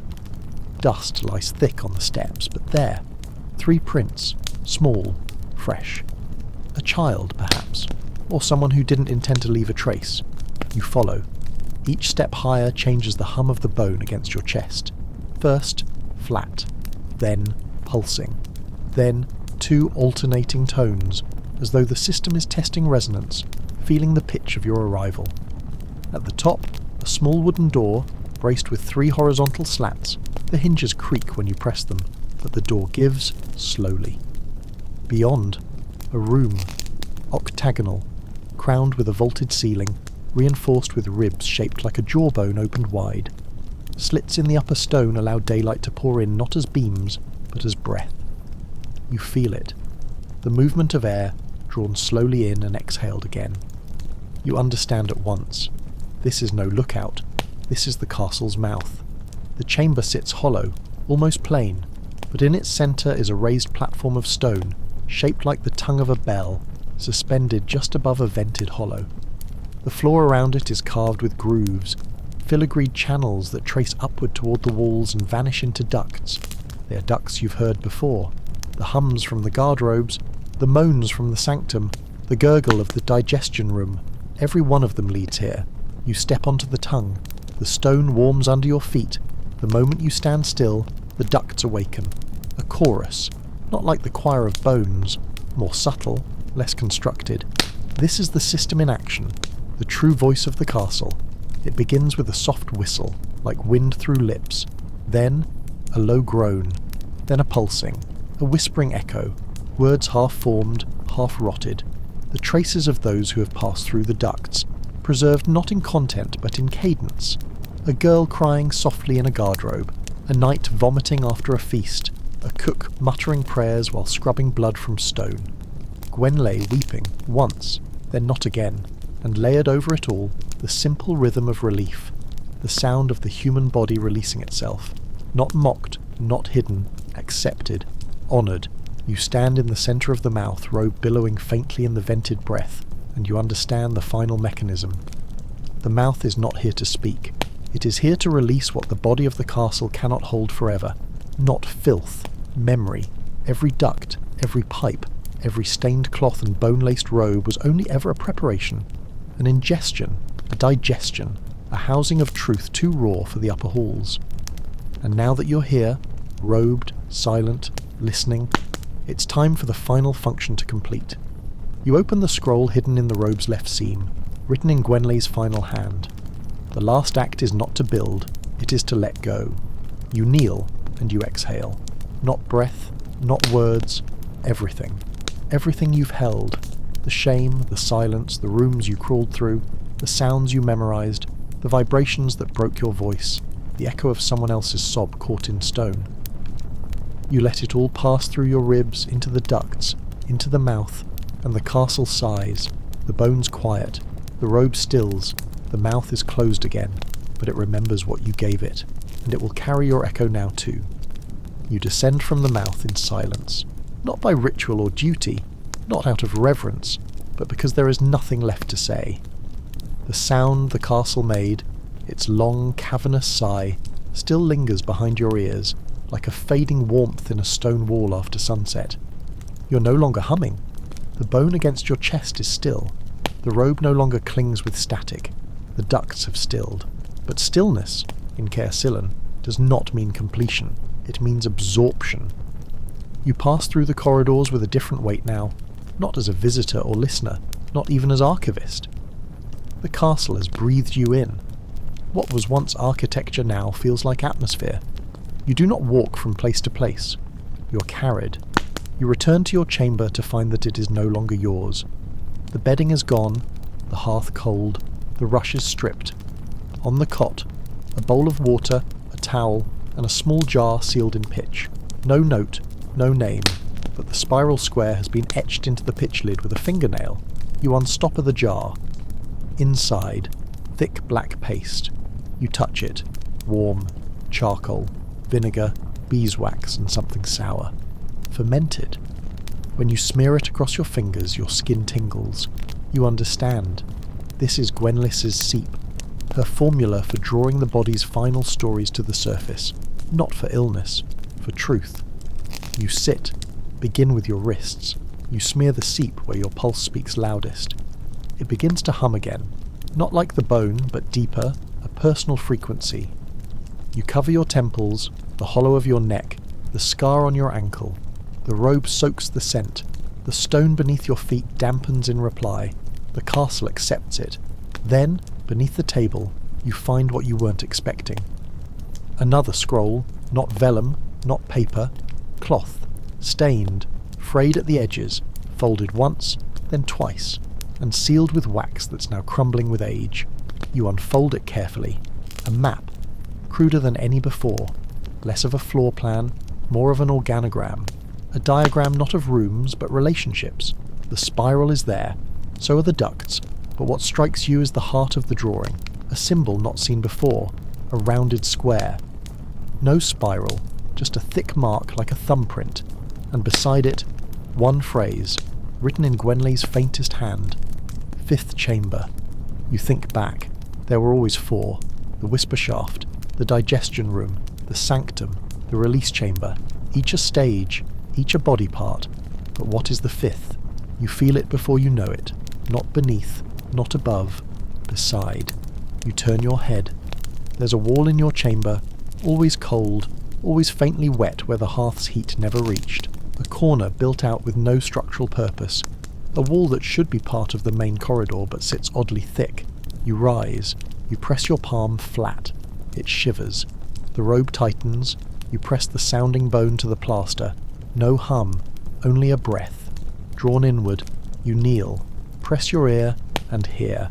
Nothing, but not absence. A hunger. The 5th chamber is not for release, not for digestion, not for listening or cataloguing or letting go. It's for holding. The seep deepens on your skin. You feel it pulling something out of you. Not sickness, not sweat. Story. You understand now. The 5th chamber was never finished by Gwenlys, because it cannot be finished. It must be fed, not with cloth, not with diagrams, with presence. You draw your knife, find the seam in the wall's lower corner. There, a small crack. Dust falls away. You dig your fingers in, pull. The stone shifts. Behind it, darkness. Damp air, warm and metallic, rushes over your hands like breath from a sleeping mouth. You crawl inside. It closes behind you. There is no light. There is no hum. only your heartbeat, and the sense that you're no longer alone. You lie still, and you wait.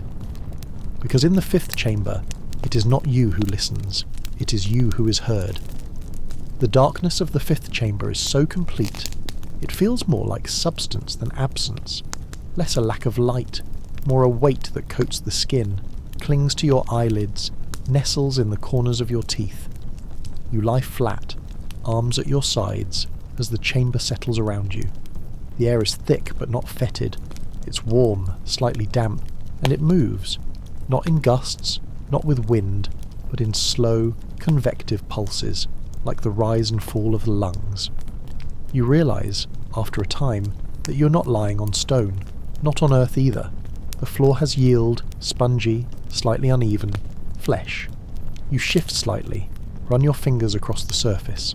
Not skin, not human, but something shaped by touch and time. Something that has absorbed so much presence, so much waste, so much release, that it has changed its nature, a membrane of past. You sit up slowly. There is no echo in this space, no hum, no resonance. The sounding bone around your neck is utterly still. Even the robe seems quieter, as if this place is beyond sound. You reach into your pocket and retrieve the jawbone the steward gave you. Etched, old, still sharp at the hinge. You press it lightly against the wall beside you. No tone, but the wall accepts it. It draws the bone from your hand, not forcefully, but with purpose, as though the space itself knows what it is. The jawbone sinks into the membrane without resistance, disappearing without a ripple. You understand now. This chamber is not built to record or relay. It is built to digest the listener. This is where the system ends, not in transmission, but in consumption. It's not death. It's incorporation. You are never just the archivist. You are the final entry. You lie back down and begin to speak. Not aloud. Your lips do not move, but within. A quiet telling, heard not by ears but by surface. The chamber receives you. Your memories, your crawl through ducts, the shape of the sanctum's seat against your spine, the chill of the choir chamber, the sigh of the castle's mouth. You offer it, and it takes each moment from you, gently. Nothing is taken by force, but everything is accepted. Hours pass, or days, or none. You lose track. The seep on your skin has dried. It leaves behind tiny flecks, like ash, like salt, traces of what has left you. And then, something changes. The floor beneath you stiffens. The warmth increases. A light begins to glow, not around you, but within the membrane itself. A faint, reddish bloom.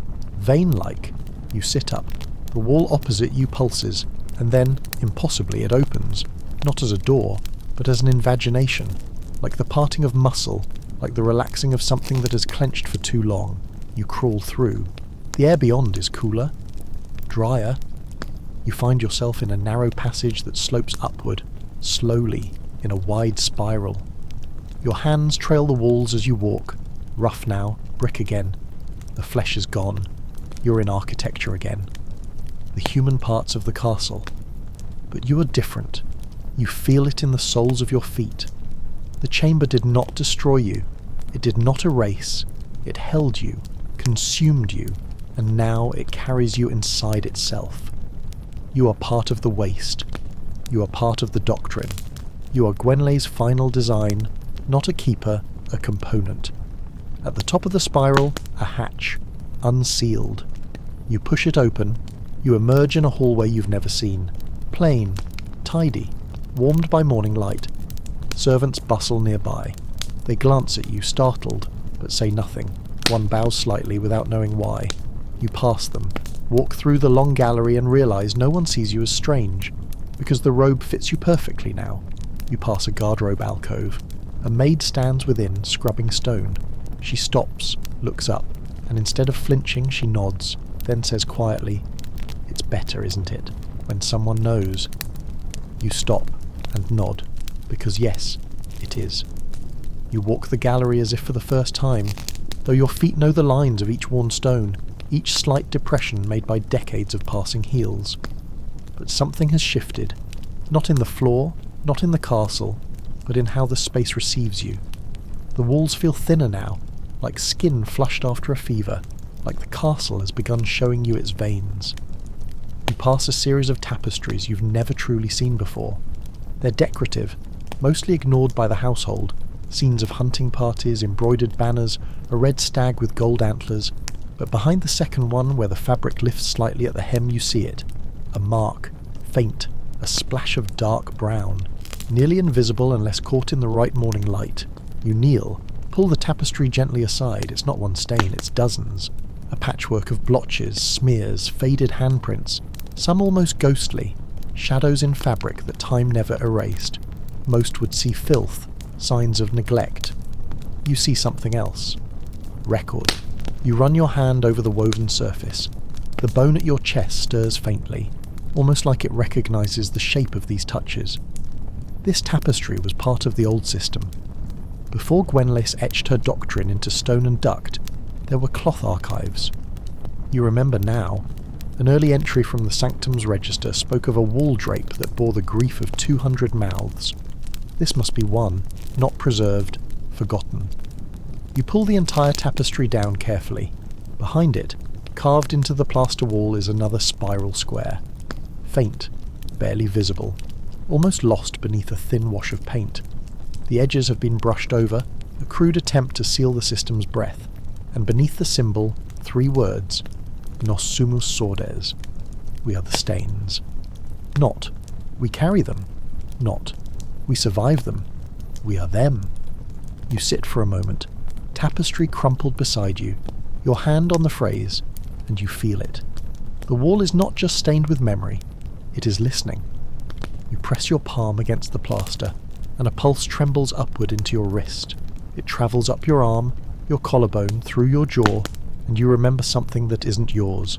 A birth, in the corner of a pantry, a punishment, carried out in whispers so the steward wouldn't hear.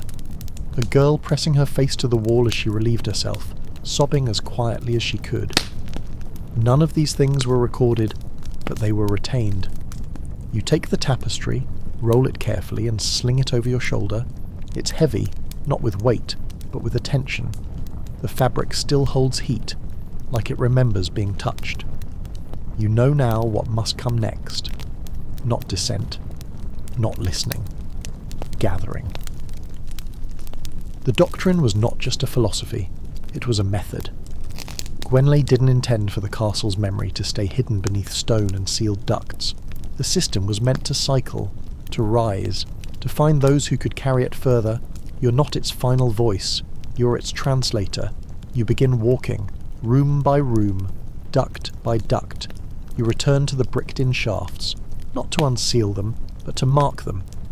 You draw spiral squares in ash and bone black, one for each sealed mouth, each burned cloth, each duct where a child once cried, or a knight once retched. You take cloths where you find them. You smear them with your hands, your blood, your seep, your silence. You don't clean them, you catalogue them, you make bundles, you store them not in the sanctum, sealed as it now is, but in the living rooms of the castle, the scullery, the bell tower stair, the empty armoury cubbies, places where someone might stumble on them, touch them, ask. You leave no notes, no instructions, only marks, stains, and slowly it begins. The kitchen boy finds one, wrapped in linen, placed beneath the stove. He brings it to the gardener. She recognises the stitching, says quietly, "That belonged to my aunt. She used it for..." And then she stops, but she does not throw it away. She folds it, places it in her apron. You see it happen again and again. In the weeks that follow, the stains begin to surface, not scrubbed, claimed. They are pinned to lintels, tucked into pockets, worn beneath tunics, close to skin, and with them comes memory. The castle begins to speak not in ducks but in people.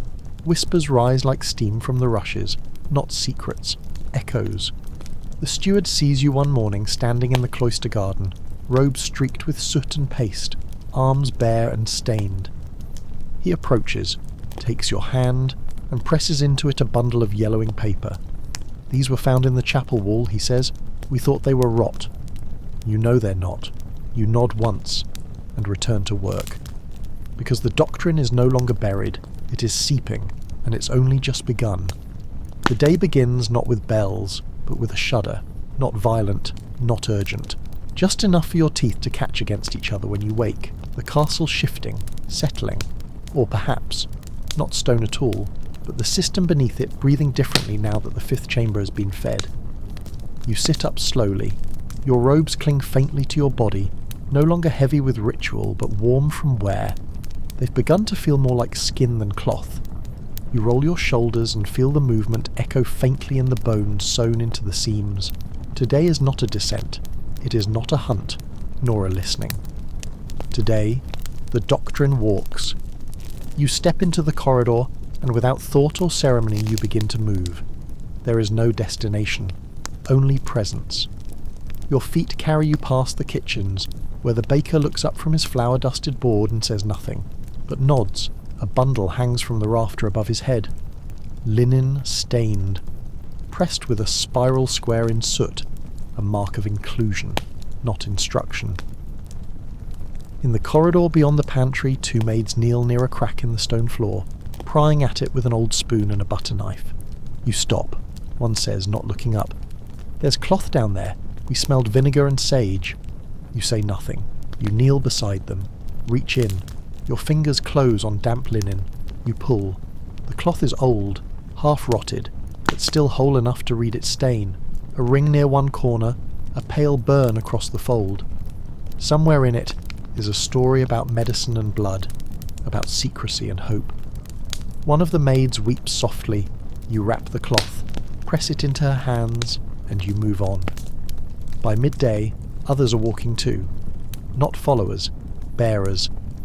A boy with a milking pail stops by the stairwell and tucks a swatch of yellowed gauze behind a torch bracket. A woman from the southern turret leans out of a narrow passage and lays 3 buttons, crusted with old vomit, onto the chapel sill. No one directs them. No one tells them what to do. They've begun listening. You pass the guardrobe corridor and find someone sitting inside, not using it, just being there. A girl of 10 or 11 curled up on the bench. She looks at you. "I like the way it smells," she says. "It smells like my grandfather, and like bread." You nod. The doctrine is working. It is not being read, it is being worn. You stop outside the old laundry cell. The door has warped with damp and the latch hangs loose. You push it open. Inside, walls covered in slings of rope, old basins, the smell of ash soap, and 2 men seated on the floor, feet bare, holding between them a square of cloth the size of a handkerchief. One is gently scrubbing the corner with spit and a fingertip. "We found it stuffed behind a rafter," he says. "Don't know what it was for." The other one looks up, but it smelled like grief. You kneel beside them, lay your palm on the cloth. The bone against your chest vibrates once, then quiets. It is recorded. In the afternoon, a hush settles over the bailey. Not silence. A hush, the kind that comes not from absence but from agreement. The doctrine is no longer a hidden system, no longer a puzzle to be solved or shaft to be crawled. It is now shared shame, worn plainly, not performed. Understood. You sit near the stables as the light grows longer. A small group gathers. 2 stable hands, 1 washerwoman, the boy from the pantry, a guard whose boot still smells faintly of sewer water. No one speaks. One by one, they unwrap stained cloths from their waists, their sleeves, their boots. They place them in a circle, and then, in the middle, someone places a fresh cloth, unstained, blank, a beginning, and someone says, "What do we do with it?" You do not answer, because you already know what will happen. It will be worn, it will be touched, it will catch something, a spill, a sigh, a moment, and it will begin its listening. You rise then, and for the first time since the sanctum sealed, since the ducks stopped breathing, since the 5th chamber swallowed and returned you, you feel that the doctrine is no longer yours, it is theirs.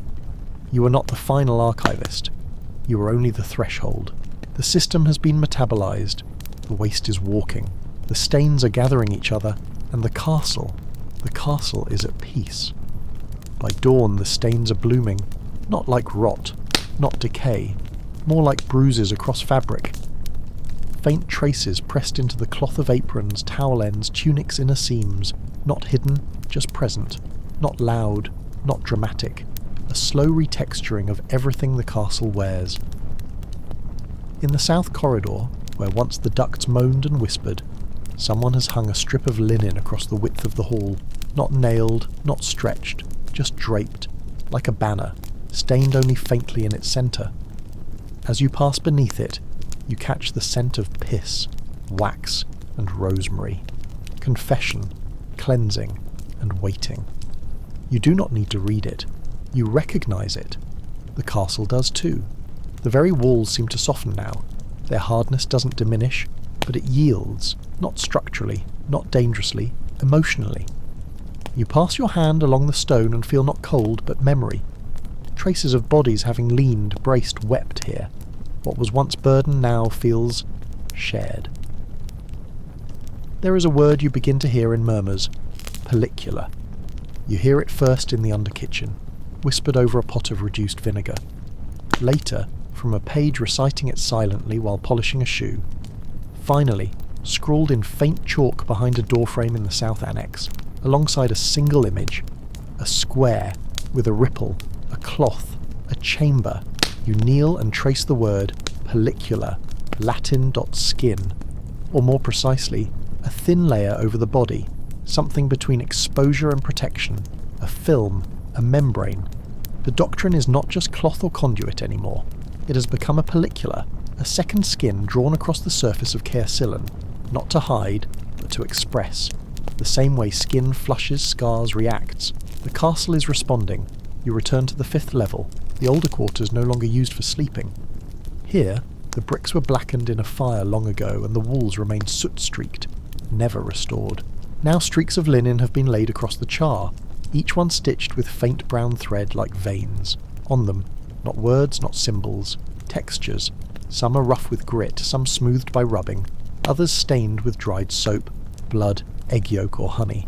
A tactile record, a new form of cataloguing, less cerebral, more corporeal.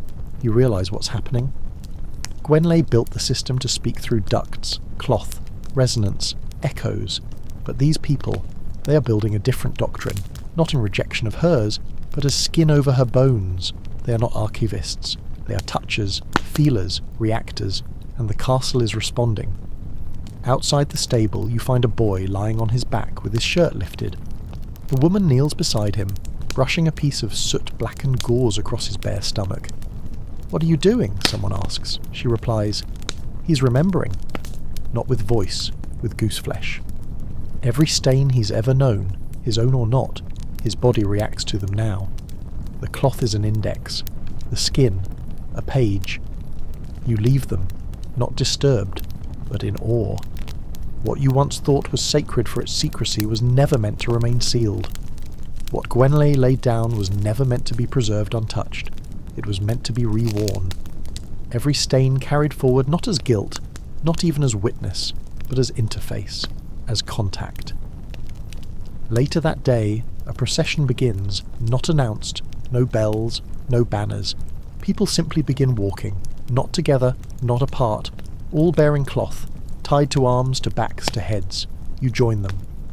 The robe you wear now smells of ash, sweat, and something faintly sweet. Your own seep dried and reabsorbed. You do not speak as you walk. No one does, but around you you hear the walls responding. A new hum, not the duct resonance of the early chambers, but something closer, more immediate. A sound like breath inside a hand, like wind beneath a bandage. The castle is not broadcasting, it is touching back, and you're no longer the messenger. You're no longer the ear pressed to the wall. You are the wall itself, and your skin has begun to listen. Evening settles over Caersillan with a quiet unlike any the castle has ever known. Not silence, not emptiness, but saturation. The soundscape has grown full, dense, humid with memory. Not noise, not hum, but something denser than air and lighter than smoke. The kind of atmosphere that makes firelight look like thought, and footsteps feel like punctuation. By now, the pellicula is everywhere. Not just cloth and not just stain. Something between the two. A tissue-like weave laid across stone, across wood, across people. The doctrine is no longer a practice or a text or even a system. It's body-worn memory. A feedback between skin and place. And it pulses. You feel it most clearly that night in the long refectory. The hall is empty save for a basin and a jug left by a window cracked open to the dusk. You step inside not to rest, not even to reflect. You are drawn. Not as a listener, as a conduit. You sit on the bench that used to creak loudly, toneless, groaning. But now, as you lower yourself, you hear a subtle pitch rise from beneath the seat. The bench sings to your weight, faintly, like plucked gut string. The system is no longer confined to the hidden places, it is emerging, reclaiming not just walls and ducts, but furniture, tools, people. The jug by the window is swaddled in gauze, linen wrapped loosely around its neck, darkened where liquid has been poured again and again. It's a drinking vessel, but it's also an archive. Someone's grief is recorded in the threads, someone else's healing. Each pour stains the cloth anew, but none of the cloth is removed. It accumulates. You pour water into the basin. Some spills. It spreads on the stone table, makes a Rorschach bloom against the grain. You press your palm into it, smear it gently. Then, without thinking, you lift your hand and press it to your sternum over the bone sewn into your robe. The bone hums, low, deep, like blood moving through vein, and in that moment, you feel it. The system is no longer held together by ducts, chutes, shafts, or registers. It is now made of people's pulses. It has moved from infrastructure to embodiment. The walls no longer speak because the people do, not with voices, but with stains. Later, you find yourself outside again. In the courtyard, a girl stands on a low wall, arms outstretched, a cloth in each hand, one white, one brown. She says nothing, but everyone watches her. No one asks why. She lifts both cloths slowly, lets them fall behind her like wings, and a low tone rises, not from her, not from anyone, but from beneath the earth. A tone felt in knees and teeth. The stone under your feet vibrates, not strongly, not threateningly, just enough to remind you. The castle remembers everything now, and it is beginning to speak in return, not in words, in pressure, in pulse. A resonance that emerges not through passageways, but through bodies aligned in memory. The girl lowers her arms, and the vibration fades. The people disperse, not dismissively, but satisfied. Nothing was performed, everything was recorded. You walk alone back through the corridor that used to moan in winter. Tonight, it's quiet. But the air against your skin carries rhythm, like fingers brushing harp strings from behind a veil. You reach your chamber, not the one assigned to you once, long ago, but a newer space, carved from storage and repurposed with gauze-covered beams and hollow panels to catch your breath as you sleep. You remove the robe, you fold it gently, you press the bone against the wall. It hums once, low, constant. The same tone the ground made when the girl raised her hands. You lie down, not to sleep, to listen inward, and your own breath sinks to the hum. Because now the system is not outside you. You are its vessel, its vein, its pulse. It rains. The kind of rain that doesn't fall so much as press. Heavy, slow, like the sky is laying its full weight down upon the roof of Caersillan and breathing through the stones. It seeps not only into the moss and mortar, but into the air, the walls, the linen. The castle darkens at the edges, not with gloom, but with absorption. This is the rain the castle was built for, not to withstand, but to record. You walk the narrow corridor beneath the west dormitories, where the air always smells of iron and damp shoes. Today it smells of ink, old ink thinned by moisture. On the floor near the junction with the larder stair, a satchel of damp parchment, half split and dripping. Inside, writings. Dozens of them, some on cloth, others on bark, vellum paper, many smudged, none named. Stains speak more than script here. You pull a sheet gently free, a fingerprint made of candle wax, a few words. She crouched in the stairwell, and the rest is lost. You don't need the rest. You place the sheet on the wall and press it with your palm. The wall accepts it.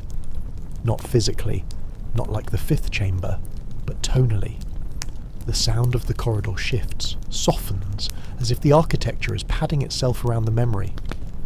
Further down the hall you find another offering, a pair of boots, still wet, resting upside down on a bench. Stuffed in the toe of one, a rag soaked with some dark greenish stain. You recognise the smell. A midwife's wrap, boiled in rosemary and wormwood, a cloth used to bind the belly during miscarriage. It has not been hidden, it has not been offered with explanation. It has simply been given. You pick it up carefully, unfold it over your lap and sit in silence. Around you, the corridor begins to breathe again. You feel the bone press faintly against your chest, not vibrating now, but heavy. It doesn't want to sound, it wants to absorb. The doctrine is in its hydric phase now, not vocal, not echoing, soaking. In the cloister, water drips through a leak in the lead channeling. A girl has placed a series of stained cloths beneath it, not to dry them, but to flavour the water. Each droplet falls through memory. She doesn't collect the water, she lets it pool. And later, someone else will step through it, and carry it with them. This is the archive the castle never mapped. The damp archive, a library with no doors, no shelves, just places where the rain makes truth liquid again. You follow the seep, down into the larder steps, under the flagged floor of the butchery, where brine has always collected and mould blooms like ink in margins. And there, tucked behind a stack of unused candle tins, you find it. The archive bowl, ceramic dock cracked, glazed with a spiral on the inside, not etched, not painted, but burned in from the heat of something long kept hot. Inside, a slush of grey-brown pulp, not rot, not waste, memory, paper, bark, cloth, ink, sweat, seep, skin oil, boiled together. Someone has been rendering the doctrine. You understand the purpose without needing to be told. This bowl is not for storing, it is for spreading. You dip your fingers in. The pulp is cold, thick. You draw your hand back, lift your palm to the stone wall behind the tins and press. The pulp marks the wall, but when you draw your hand away you see more than just a smear. The shape of your hand is embedded, not physically, sonically. The room has shifted. It sounds different. The bowl has made your presence legible to the system. You don't clean your hand, you leave the residue. You return to the corridor and mark 2 more places. Door frames, lintels, a worn pillar near the bell ropes. Each mark deepens the listening. Each press wets the memory. You realise now, the castle isn't just holding the doctrine, it is soaking in it. The rain is helping, washing the hardened records, loosening the stubborn memories, softening the most resistant walls. You spend the rest of the night in the undervault, where no one stores anything anymore. Damp soaks up from the floor in sheets. You place the cloths there, lay them out like a priest laying vestments, not to dry, to receive, and the walls begin to pulse again, faint, rhythmic, like a sponge sighing. The doctrine is not a book, it is capillarity, and the castle is drinking it in. You rise before dawn, the air has changed, the rain has stopped sometime in the night, but what it left behind is no longer just moisture, it's aroma. Saturated, thick, a mingling of seep, rot, honeyed soap, foot skin, candle smoke, mould bloom, and something faintly metallic like blood that's been rinsed but not scoured. The castle smells like its history. It is no longer trying to hide it. You walk the lower gallery barefoot. The rushes are slick, and the soles of your feet lift bits of ashen pith with each step. Behind you, you leave no visible trail, but you know. Beneath the surface, the skin of the castle is recording you again. There is no part of your presence here that isn't now held. You enter the old warming room, the space once used for drying laundry, heating stone basins, and for no reason anyone ever said aloud, comforting the dying. It's warmer here, as it always was, but not with fire, with concentration. A bowl rests on a tripod in the centre of the room, and above it smoke drifts not upward but sideways, pulled into the wall vent with a hunger you feel in your fingertips. The bowl is filled with seep, thick, dark, congealed at the edges but soft at its heart. Around it, scraps, small things, feathers, fingernails, teeth, bits of ribbon, splinters wrapped in gauze, all the debris of living too long in a place that refused to forget. It is not waste, it is recognition. This is not a display. No one laid these here for eyes. This is ritual. The doctrine has changed again. It is no longer just a record or a skin. It is becoming a ritual of reeking. The reek is not accidental. It is not tolerated. it is welcomed, because the body's smell is its memory in motion, the salt of sweat, the iron of blood, the sweet sour rot of grief left too long, even the warmth of intimacy that clings to cloth. These are not things to cleanse, they are to consecrate. You sit near the bowl, close your eyes, and breathe. The air moves slowly now, not through ducts but through the rooms themselves.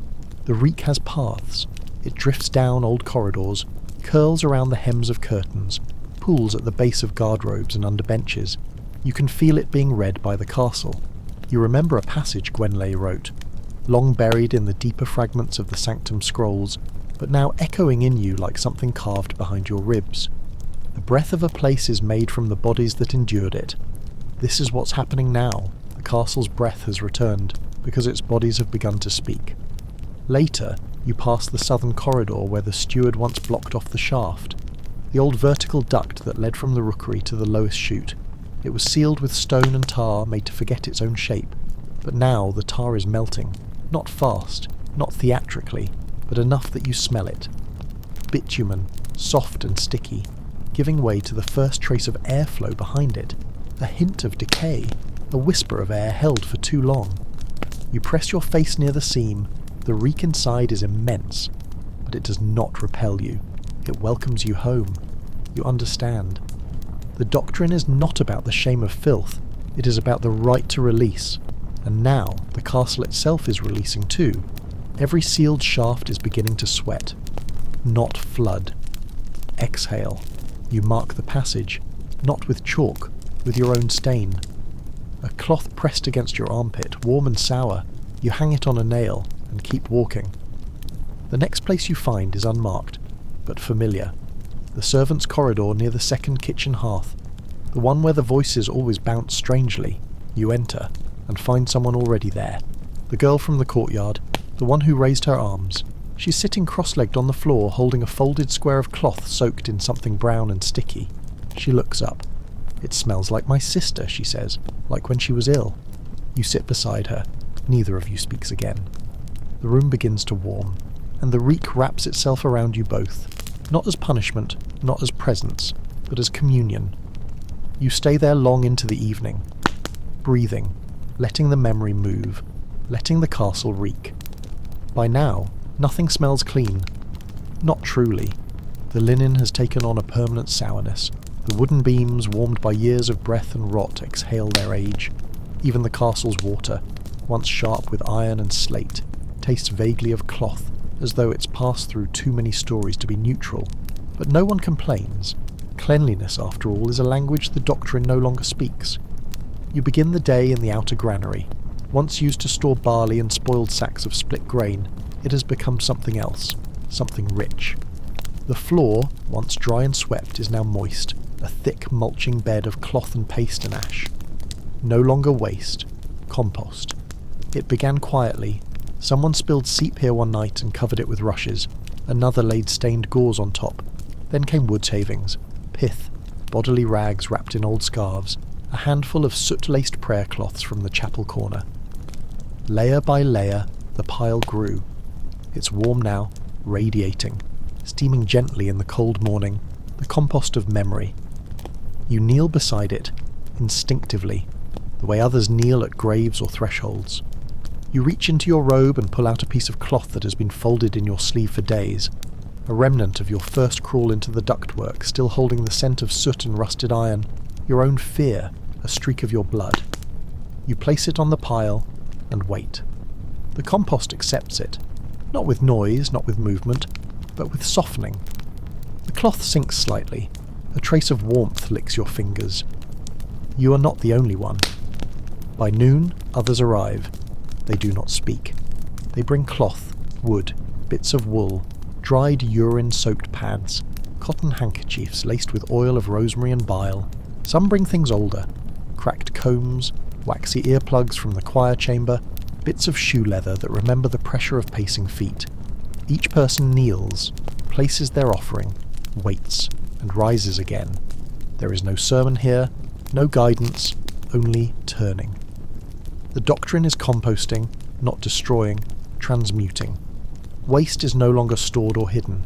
It is rendered, layered, pressed, heated, and the castle, ancient and skeletal, feeds on it.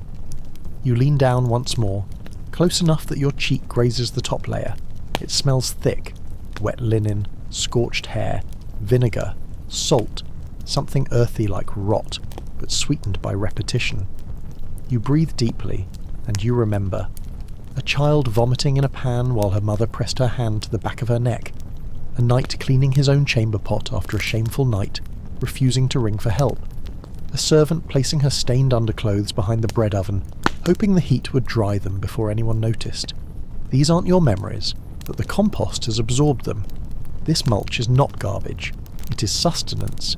It is doctrine in decay. And it will grow. Later, in the outer walkways of the keep, you begin to see cloth sprouting from cracks in the stone.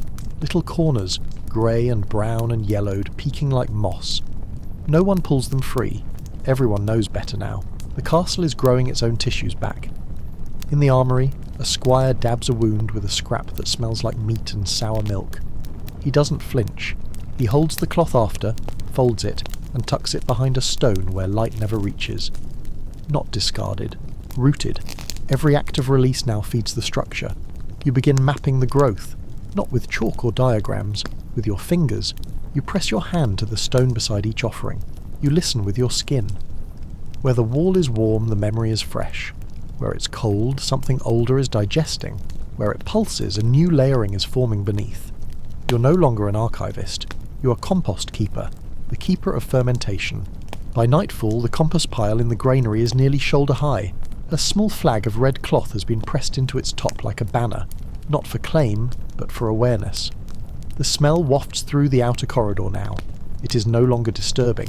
It is expected, a sign that things are ripening. You sit nearby, arms wrapped around your knees, and watch the steam rise.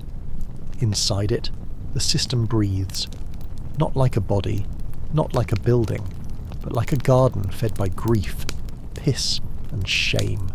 Rich with waste, flowering with truth, and it will keep growing as long as someone is willing to contribute. The castle is no longer drawn on parchment, not by any hand. No chalk lines trace its passages, no inked legend marks guardrobes or kitchens.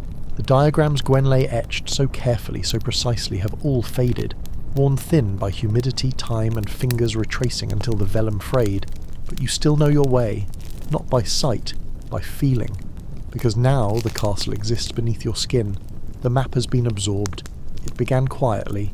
You would wake in the night and feel your chest warm when you turned toward the west wall.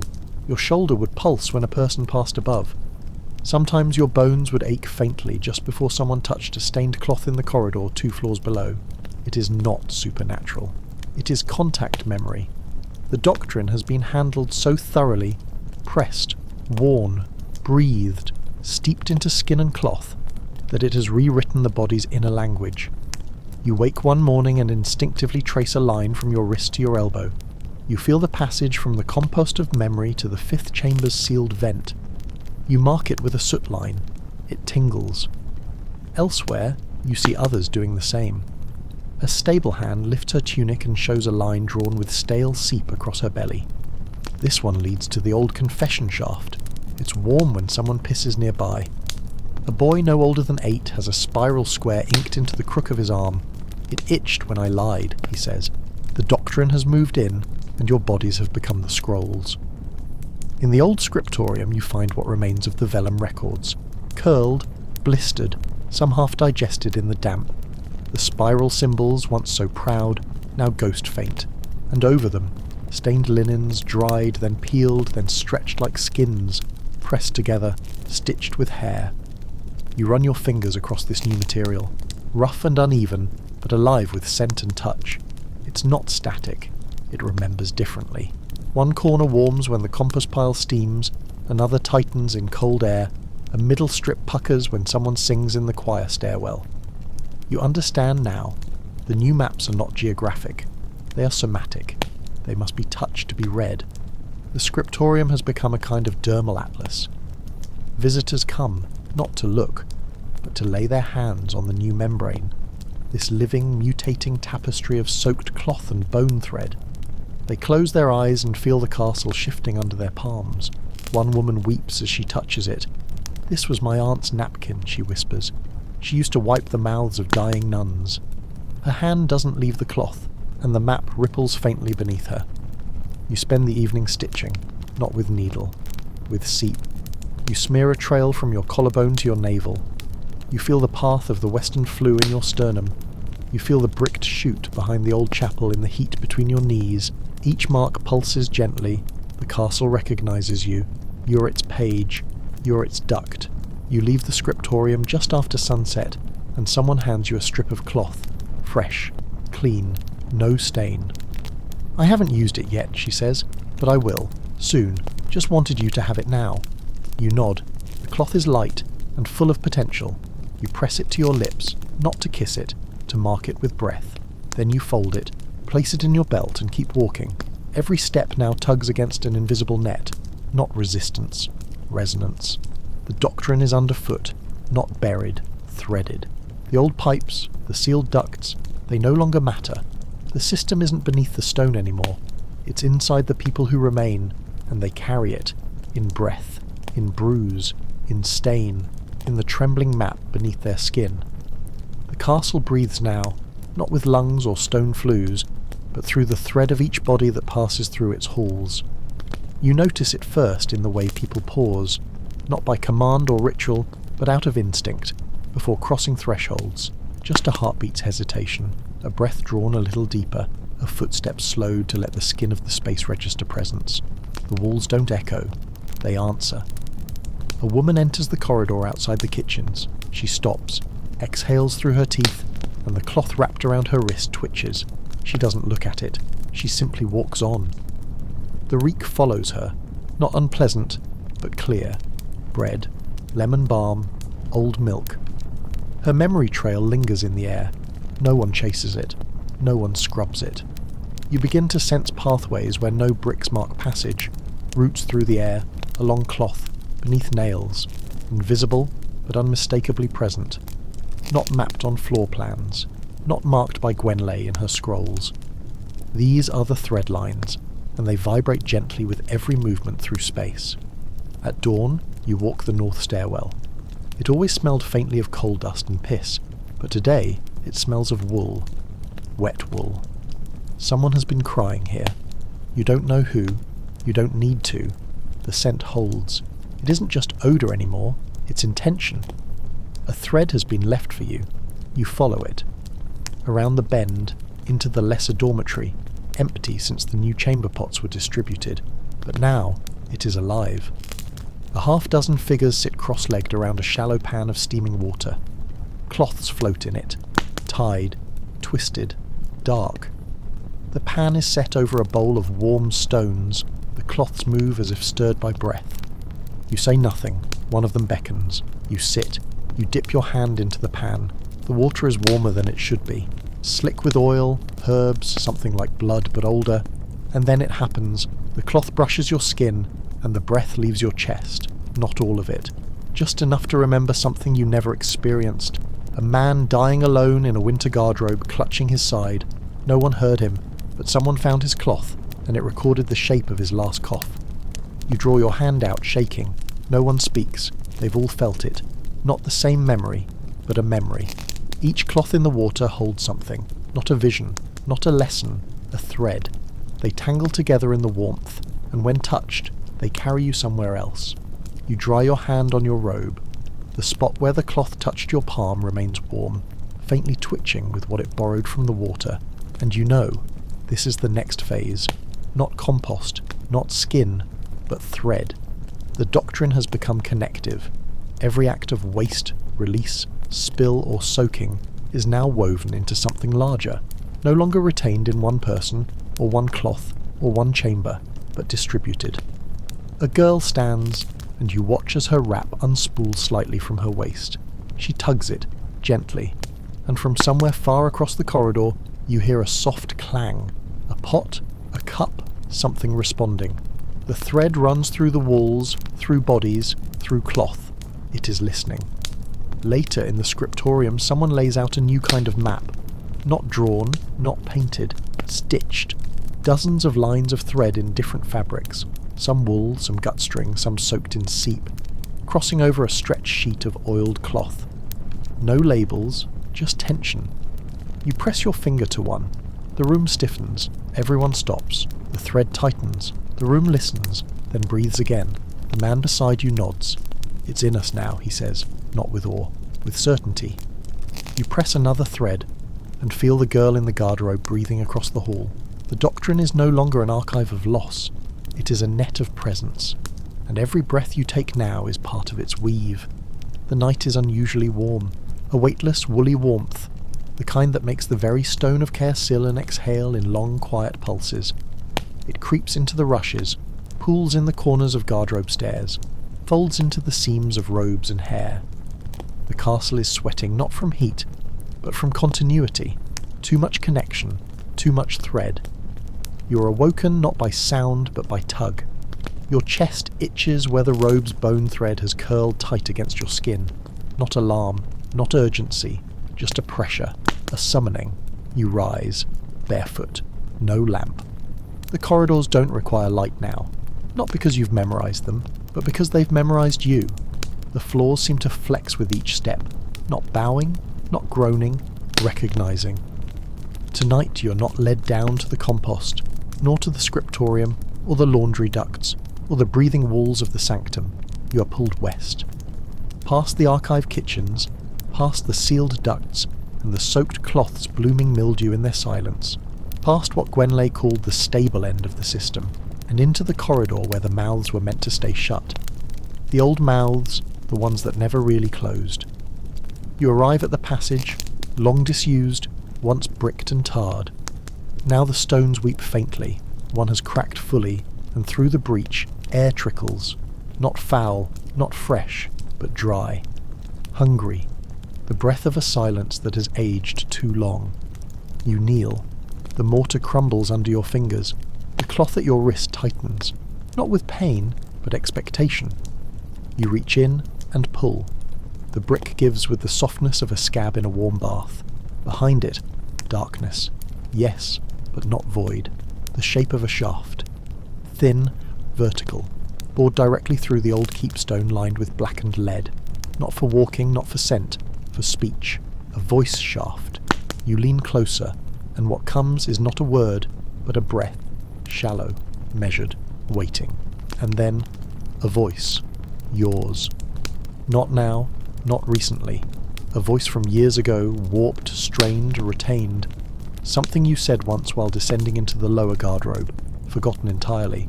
Let me be clean when no one watches. The shaft has held it. You hear another voice, not yours, a whisper, old, croaking. I only did it because there was nowhere else. Then another, younger, childlike. Will it smell forever? This shaft has been closed for decades. Gwenlay called it unfit. She wrote of its angles being wrong, of it not echoing properly, but it wasn't broken. It was full. You reach into your robe and remove the latest cloth, unstained, offered to you days ago, still clean, still neutral, waiting for its memory. You whisper into it. I know you never closed. Then press it into the mouth of the shaft. The cloth darkens slightly, not from moisture, from retention. You seal it back with your palm, not with stone, just with flesh. Enough to show that it has been heard again. You rise, and every shaft you pass now, every old voice shoot, half blocked or forgotten, feels aware. You sense them in the walls, not groaning, not humming, listening back. By morning, others are there. A girl kneeling at a shaft beneath the bell stairs, a steward leaning into a vent behind the fish basin. A boy curled near the oldest garderobe, pressing his cheek to the damp stone and smiling. None of them speak aloud, but each holds a cloth, some new, some ancient. All listening, the mouths never closed. They only learned to wait. You wake before dawn, though there is no longer a clear distinction between waking and sleeping. The doctrine lives through both now. Your breath, even in rest, travels. It loops, threads through the air like fog weaving between eaves and cloth. Today begins in stillness. No tug, no summons. Just you, lying in the chamber that once had no voice, but now hums with the faintest echo of damp linen drying on wood. The walls no longer press. They accept. You feel them around you the way a mouth holds silence before speech. You rise. Slowly. The air is warm and faintly sour with night seep. Human, shared. Not unpleasant. You wrap your robe, now more patchwork than fabric. Every panel holds a memory, some yours, most not. The shoulder smells of vinegar and resin, compost of memory. The hem, salt and blood. The left sleeve pulses faintly when near the 5th corridor vent. It remembers. You step into the hall, the castle greets you. Not in sound, not in movement, but in pressure. The way breath thickens when someone has wept in a room, or laughed too long. The walls bear that texture now. You can read it with your hands. As you walk, you realise everything has returned. The ducts, breathing again. The vents, open, not by tool or hammer, but by invitation. The compost, spread, not dumped. Cultivated. The cloth, everywhere, in sleeves, in thatches, in bread baskets, under tongues. The system is not beneath the castle anymore. It is the castle. But more than that, it's people. Their seep, their shit, their sweat and trembling hands and stained wrappings and pillow corners and half-wiped thighs. It loops now, not linearly, not hierarchically, like thread through old cloth, like breath back into the nose, like waste into earth, and earth into stain, and stain into story. You arrive at the sanctum, the original chamber, once sealed, now open, not wide, not grand, just inviting. The spiral square on the floor is faded, but the shape is remembered by those who pass over it. Some walk it in full, some step only to the edge, some kiss it, some weep, some spit. You do none of these. You kneel, place your forehead to the cool stone, and you listen, not for instruction, not for response, just for loop. And there it is, the echo of your own voice, not from the past, but from the moment you just thought. A doctrine not of time, but of return. The room doesn't speak back, it breathes with you, and you feel it, finally, fully. You're not its final keeper, not its builder, not even its heir. You're its loop, the soft cloth that holds the stain, then is cleaned, then is stained again. You are part of the circulation. Later, when you rise and return to the open air, the people gather without gathering. No circle forms, no hands are held, but cloths are placed, some warm, some crusted, some soaked in tears, others tied gently just in case. No one names it, but you all know. The castle no longer forgets, not because of ducts, not because of pipes, because of you, because you all loop now, and the doctrine, begun in silence, carried in shame, has become ritual without fear, and its soft, stained breath will never leave the stone again.